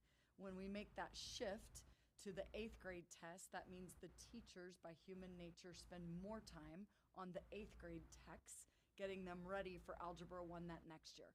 We knew and talked a great deal in committee that in doing this 1 year, we knew we would take a dip in this 1 year in these scores, knowing that we pulled all of our advanced students out of that testing for that 1 year. So it was a decision we made that was the right thing for kids, the right thing as we move forward. It will help our students with algebra and their upper advanced math in high school, but it means that this 1 year we take a dip in that 1 grade level. So we look forward to next year, it looking much better, right? And you'll see 8th grade looks very good. Thanks, Misty. Absolutely. Okay. So moving on to 8th grade RLA, the district was slightly lower than the state scores. Our top campuses were Talkington, Hutch, McCool, and Evans. And for growth, Cavazos, Slayton, Talkington, and Atkins. And then here we have the 8th grade math. The district was below the state. However, we did see a 10-point jump in our district scores with the addition of that 7th grade advanced math students. Our top campuses were Talkington, McCool, Hutch, and Cavazos. And for growth, we had Talkington, Evans, Hutchinson, and Cavazos. So again, you see those larger growth scores. For 8th grade science, the district was lower than the state. Our top campuses were Talkington, Hutchinson, Cavazos, and Evans. And for growth, Cavazos, Talkington, Dunbar, and Irons. And for 8th grade social studies, the district was lower than the state. Our top campuses were Talkington, Hutchinson, Evans, McCool, and growth was Talkington, Cavazos, McKinsey, and McCool. Moving on to high school. For English 1 EOC, district scores were lower than the state. Our top 3 campuses were Talkington, Lubbock High, and Monterey. For growth, Monterey, Estacado, and Coronado. For English 2, district results were below the state, but our top campuses were Talkington, Lubbock High, and Monterey, and growth were Talkington and Dupree. For Algebra 1, the district scores were slightly less than the state. The top campuses were Cavazos, Hutchinson, and Talkington. And for growth, we had Cavazos, Dunbar, and Lubbock High.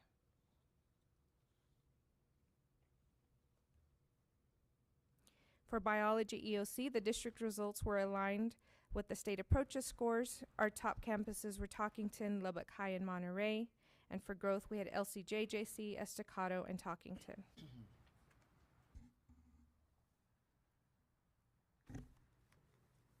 In U.S. History EOC, district results were closely aligned with the state. Our top campuses were Talkington, Lubbock High, and Coronado. And for growth, we had LCJJC and Talkington. Okay. Now going back to the first 2 pages in your report. So these are all of the grades and subjects summed together. By adding the approaches, meets, and masters percentages and dividing by 3, we're able to get our raw Domain 1 scores. So our top campuses in performance for elementary are Roberts, Smith, Miller, and Wilson. Our top campuses for middle school are McCool, Hutchinson, and Evans, and for high school, Talkington, Lubbock High, and Monterey. For growth, for elementary, we had Roberts, Wester, Honey, and Waters, middle school, Cavazos, Dunbar, McCool, and for high school, Talkington and Lubbock High. Thank you for your time. Are there any questions for me before we move on to board goals? I just have a comment. Though we have growth, we definitely have a lot of work to do, because those growths on some of them are minimal, so little that there's a lot of work to be done. Because I hear the progress, I hear all that. We need to hear a little bit more about the failing, because there's a lot of failing going on. Any questions for Miranda? And Misty, you said that you were working on something for teachers. What is going on with that? Can you explain that to you, or is it Kim? Kim's going to share her. Yeah, the board goals and the action plan. And Okay. then we'll have accountability ratings later in August that'll show where we are in the accountability. Thank you, Because Miranda. we have Thank to take you. all those other domains, right? We have to Yes. get all that This stuff. is just achievement. This is Yes. just one section around achievement. A lot. Thank you. Good evening. Good evening. All right, I'd like to go over our board goals with you for this evening. Looking at we have 4 goals that are built around 3rd grade and 8th grade. The goals that you set by 2025. In 3rd grade reading, 56% of our 3rd graders will score at the meets level on STAR. You can see that on this last administration, we were at 48%. It was, we were up a couple of points at master's level, and we were up 1 point at the meets, but we did not meet that goal. In 3rd grade math, 55% of 3rd graders will meet the STAR as our goal. You can see that we were at 46%. We were up 3 points from last year, but still not meeting that goal. One thing I do want to point out is that our, when you compare it to the state and the region level as well, they also did not quite meet either one of these thresholds. What we are working on and what we will continue to work on is to adapt our training for our teachers, our content co-op that we meet 4 times a year with teachers, as well as this summer to meet those teachers' needs, specifically incorporating looking at student work into professional development, not only with teachers, but with administrators, making sure that administrators feel good about pulling in that data and looking at what students are doing. This really is in the area of writing, because we see that with our RLA scores, that's a huge portion of the RLA score, and so we want to make sure that we are on top of that. Speaking of 3rd grade, we know that it's critically important when we're talking about 3rd grade scores that we also are thinking about kindergarten through 2nd grade. We don't automatically teach kids how to write in 3rd grade. We've got to start that at kindergarten and make sure that we're vertically aligned. So that is the conversation that we're having with teachers and with administrators as we talk through this. And then our executive coaching team, all of us are assisting campus administrators in monitoring those systems and then progress as well. One of the things that we've set in place as an executive coaching team are some instructional expectations. We call them our tight and our loose, to make sure that we all have that same floor that we're working from. For 8th grade goals, by June of this year, 55% of our 8th graders will score at the meets level was the goal that was set. You can see that we were at 51%, so a little bit short of that goal, but moving up from last year, 1 point both in meets and masters.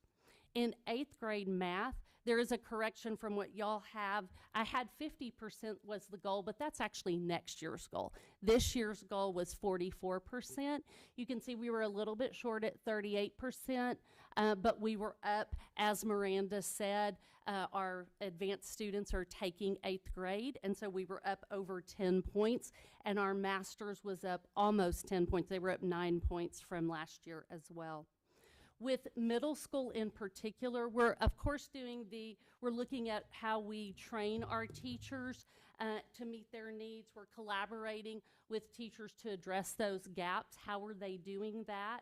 Providing support for differentiation and effective writing instruction.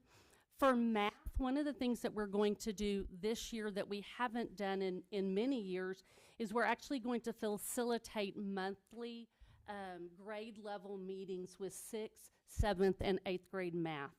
It's critically important. We have a lot of new teachers at the middle school level, a lot with less than 5 years of experience. We want to make sure that they understand not only what they're teaching, but that they're doing the math together and really talking through that process so that they can lead the kids. So we're going to be pulling them in more frequently. We also have begun meeting with administrators to help them just in terms of their systems and monitoring for 8th grade math in particular. That is our number one focus this year. I think it was last board meeting or 2 board meetings ago, y'all approved a new curriculum for middle school math, and we had our first training a couple of weeks ago with teachers. They were very enthusiastic. They were excited. It's got lots of resources, and it's got some opportunities for them to make some choices in terms of activities to do with kids, all focused on the same standard, but it gives them a little bit more choice. So they were really pleased with that. So we're looking forward to moving forward with STEM scopes as well. Our last board goal is around CCMR, and with CCMR, our goal was that we would be at 85%. And you can see that we are at 88%. So we did meet that goal. This is lagging data, so it's actually students from 2 years ago, but we did meet that goal. And that I'm really excited about that because that standard was raised last year by the state. So what questions do you have for me around board goals? Anything? You answered mine. Thank you. Thank you. Thank you. All right, is that all on progress measures? That is, unless you have questions. Do you want to say anything about the tiered support? As we've talked to y'all pretty extensively in committee, we tier campuses based upon 7 criteria. We use a rubric, and then based upon that tiered support, they get wraparound services from their executive principal and then from the executive coaching team. So we look at leadership transition, we look at teacher turnover, we look at SPED services, we look at behavior, and we also look at accountability. So we try to look at multiple factors to make sure that we're breaking apart what the campus needs. And the higher the tier, the more intentionality, accountability, and support that principal and that leadership team receives.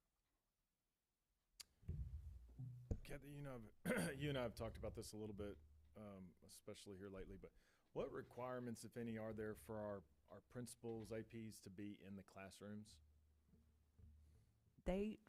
We have expectations around the number of walkthroughs they do, and we monitor that because they put those into our system.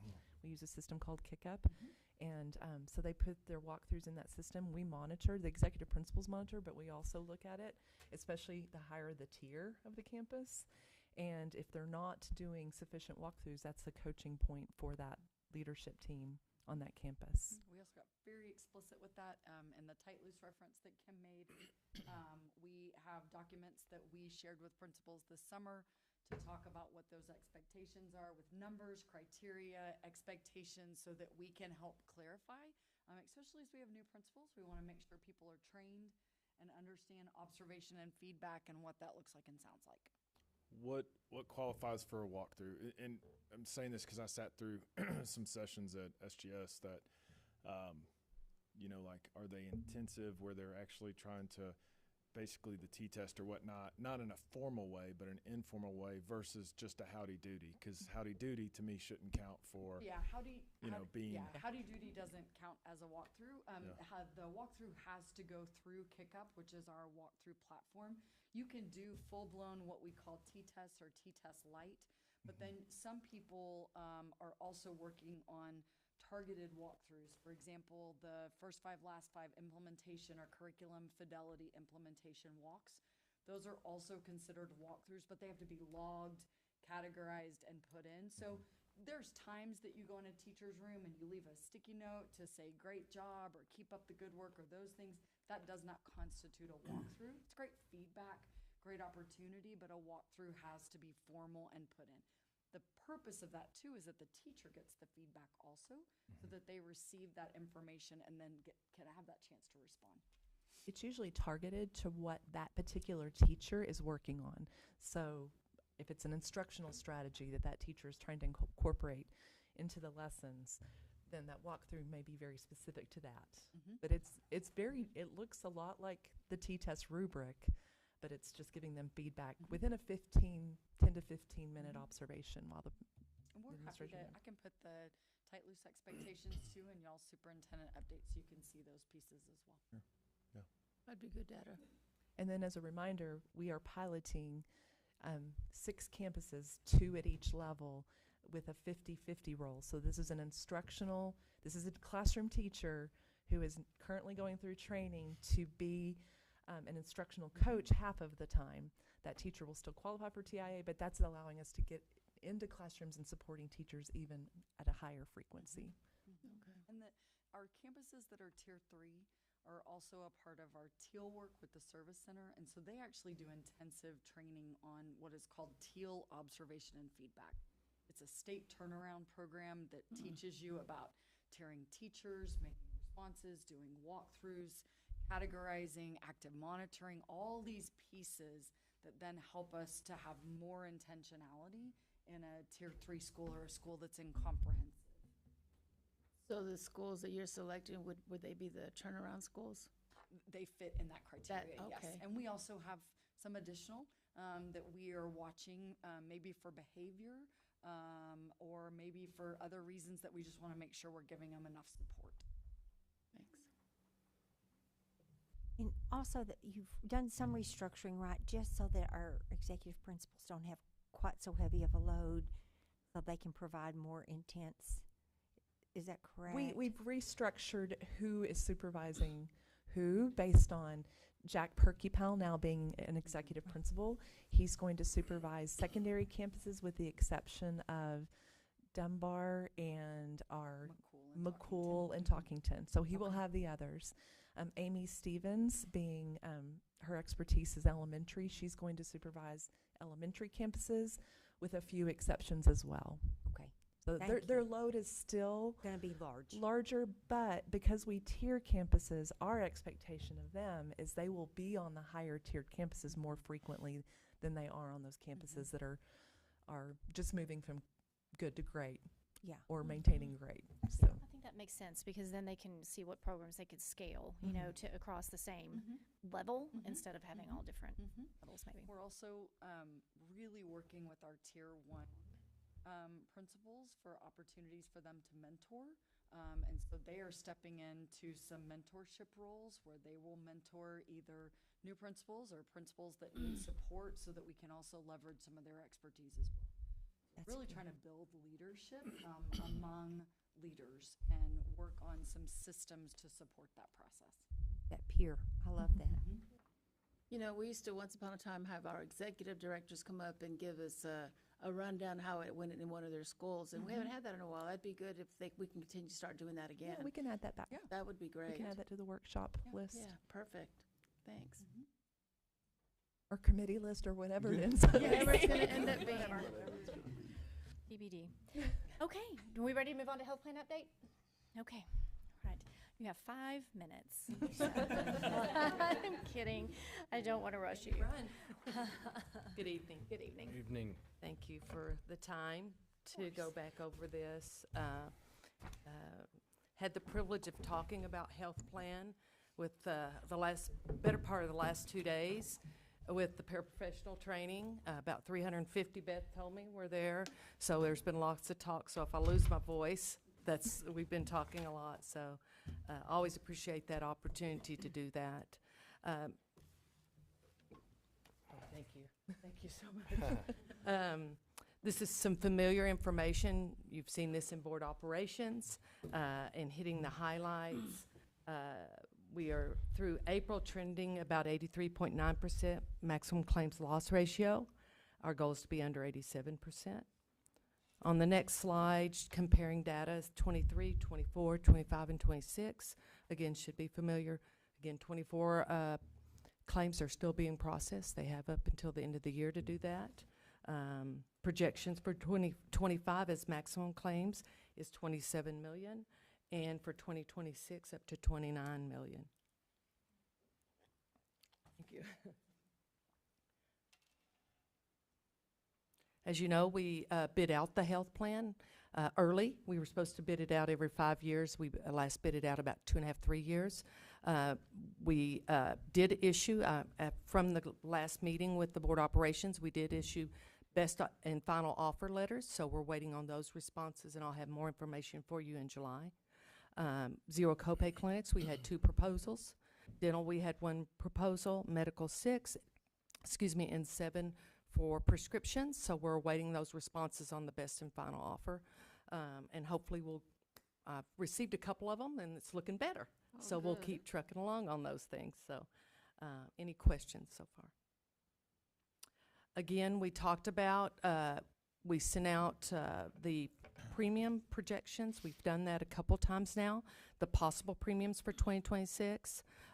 We sent that out last Friday, comparing to other districts. It looked like this. And there was some discussion about that today, positive, productive discussion with the paraprofessionals.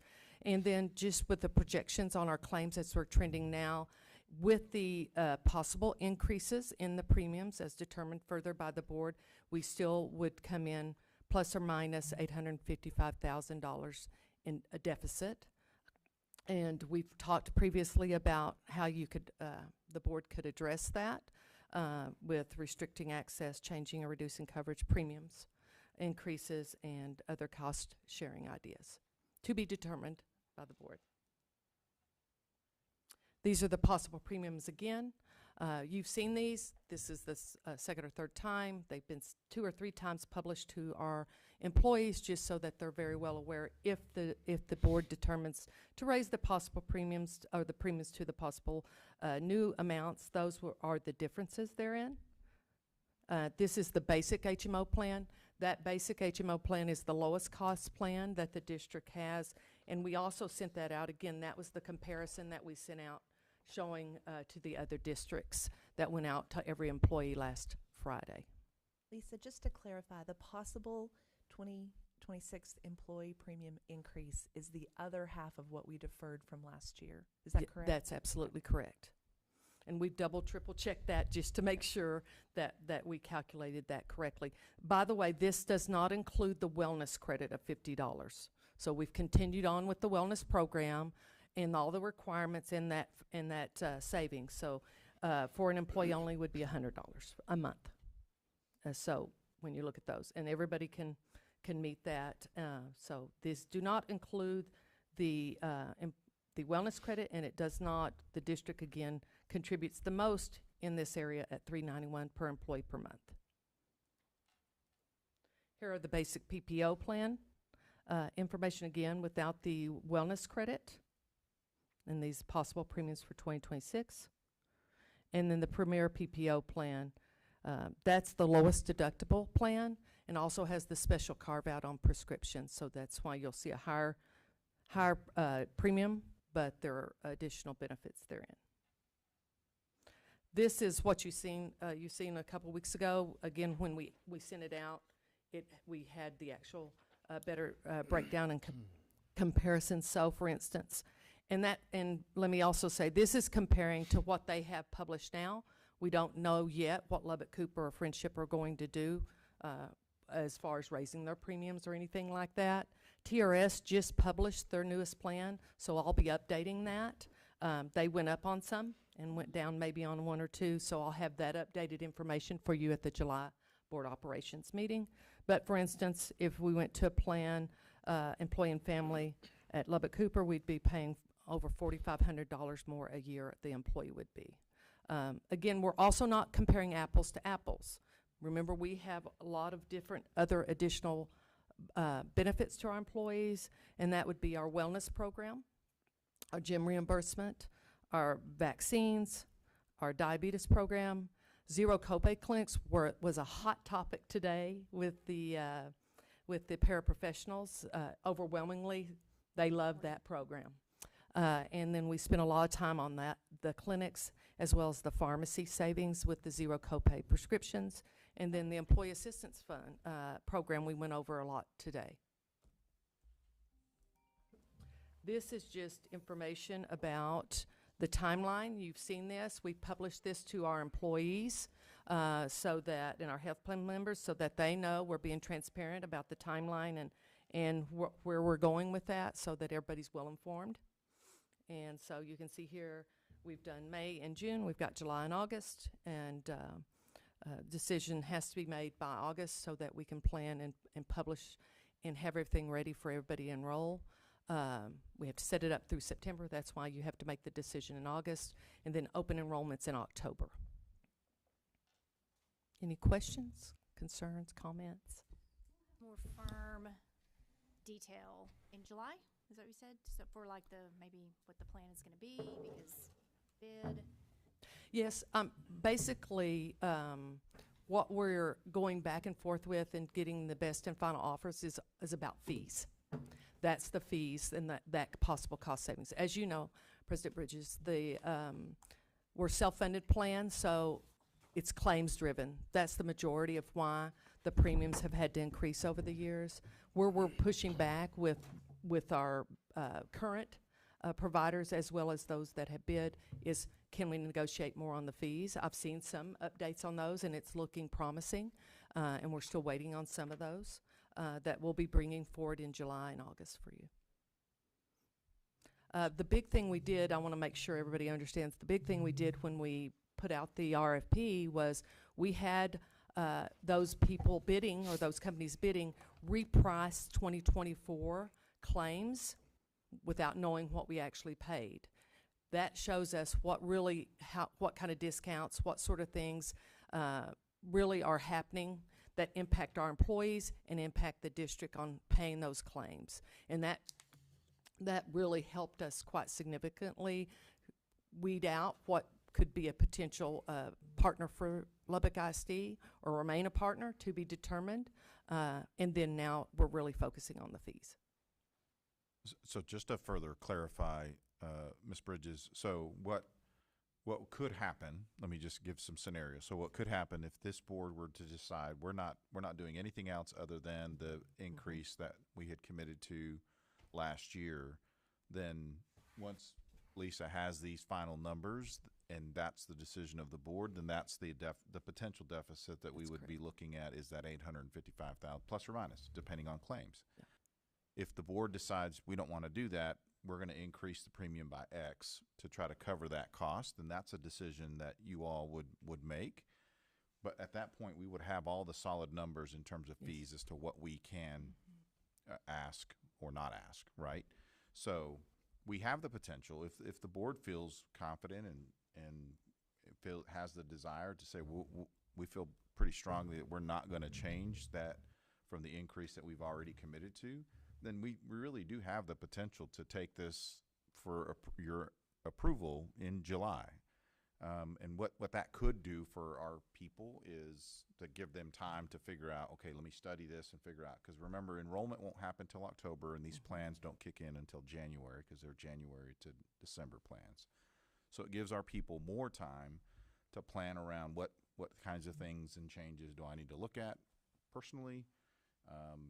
Give me time to, and if I'm married, give me time to get with my spouse and figure out, is there something better that we need to do? So the longer runway we can give our people, the better. And so if that's where we're going to be, then I think Lisa has us positioned and poised both communication and what we've communicated to our people, and the work that she's been doing, I think has us positioned to, if y'all feel like that's where we need to be, then we're ready to go in that direction.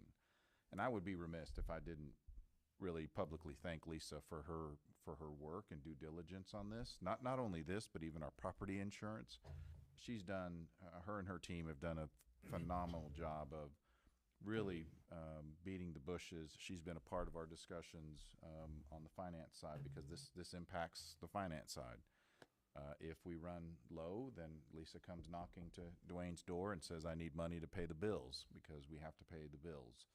So thank you, Lisa, for everything you've done and pushing hard. Lisa jokingly comes to my office and she sits down and says, well, I just got another $855,000 rebate check for prescriptions. Thank you, Lisa. That's great. Super wonderful, right? So I I put that appreciate on the this too update. when I do it. I appreciate that so thank much. you. Thank you, Lisa. Yeah, yeah, that's what I'm paid to do. That's what you pay me to do. We all have a heavy lift. I'm just part of a big team, so You're happy very to good do. at it, though. Oh, Yes, you're you very are. sweet. Yes. Yeah, and thank you. I would Thorough. say, man, you've done a phenomenal job. The insurance plan has been one that's been a concern for as long as I've been associated with LISD, from the standpoint of self-funded. And the reality is, and I'm glad it's there for our people, but the reality is claims continue to increase at a large clip, bless you. And, we don't have control over that. That's our people using the insurance. And again, I'm very thankful it's there. I would say, on behalf of the board, I'm super proud. We still, with the projected increases, not saying that's what, the final toll will be, but we still have the ability to, for employees to have $100 a month insurance. Yes, we do. I'm not saying it, is gold plated, but it's insurance that covers you in the event of something. And then for the employee and their kids for $200 a month. And so I would argue, with respect to any business in Lubbock, that's darn good and something that we should be proud of. And I hope that our people, while I know they would prefer it to be free and be gold plated, and I don't blame them. I would want the same thing. I hope they do understand how lucky we are to have what we have, specifically with the zero pay clinics, because the realities are, if at some point if that's not a benefit to the staff, then we have to look at what makes sense budgetary, to increase other things that may be more important to them. And so, again, just appreciate you. That's fine. Thank you. You exhibit a lot of confidence, and then instill a lot of confidence in us. So, thank you. It's my pleasure to do that as a member of the team, but also I am part of the plan. I'm on the plan. I've had to utilize the plan, unfortunately, this year in particular. But I do want to get feedback. It was overall very positive the last 2 days at the paraprofessional conference in talking about it. I think the plan we worked on this year of being at meetings and talking about it has been well received. If you have, increases are well received. But in my last 5 years now with the district, I believe that we are working hard and will continue to work hard to educate our employees. Overwhelmingly, you mentioned the zero copay clinics. Overwhelmingly, everybody loved those. I didn't hear one negative comment from 350 paraprofessionals. So I think, obviously, board decision, but that and the zero copay prescriptions are well received, well liked, and unique for Lubbock ISD, unique for this area, and something absolutely to be proud of. When you say $100 insurance and zero copay clinics and zero copay prescriptions, that's unique. In my, I won't say how many years of doing this. So I'm happy to do it. If you have ideas or thoughts, I'm happy to entertain those. We want to do the best we can. I agree with Mr. Rodriguez, the longer runway. I'm already scheduled. I think I have 20 meetings already scheduled in September and October, where I've offered to go to the campuses like I did last year. Principals are self-enrolling and putting it on my calendar. I have a shared sheet. Again today, we'll speak at secretaries training, all sorts of things. The longer runway, it does give us better opportunities to talk to our employees about the plans, but also we talk about the optional plans that can bridge that gap. So if they go with a low insurance because they're pretty low cost insurance, they're pretty healthy. There are additional plans that aren't as expensive, like hospital indemnity insurance and stuff that can help them. So we try to do all the education that could be beneficial to our employees based on their individual decision, because everything's individualized when it comes to healthcare and what's going on in their lives that day. So Thank you, Lisa. Yeah, And sure. we're grateful for you. sure. I just want to tell you, thank you too for posting it, letting everybody know, bringing them up to speed about the health plan, because we talked about it, and that's what you've been doing. That's transparency, so that they know ahead of time what to look forward to. Yes, ma'am. Yes, So ma'am. that's a, Sure. not saying you didn't do it before, Sure. but we talked about it, and that's what happened, and I think Sure. it spoke Sure. volumes. My pleasure. And then you should have also received that email about the contract negotiations with Covenant, so you have that information. As soon as I know, that's Blue Cross Blue Shield, that's not Lubbock ISD or anything to do with us. Once I have more information on that, I'll be sharing that with you all quickly. Any questions or concerns about that? All right. Good job. Thank you. Thank y'all you, very Lisa. much. Thank you. We do not have need for a closed session. All right, good. Okay, so it is, it's the pleasure of on the dais. Sorry. It's 9:01, 9:02, and this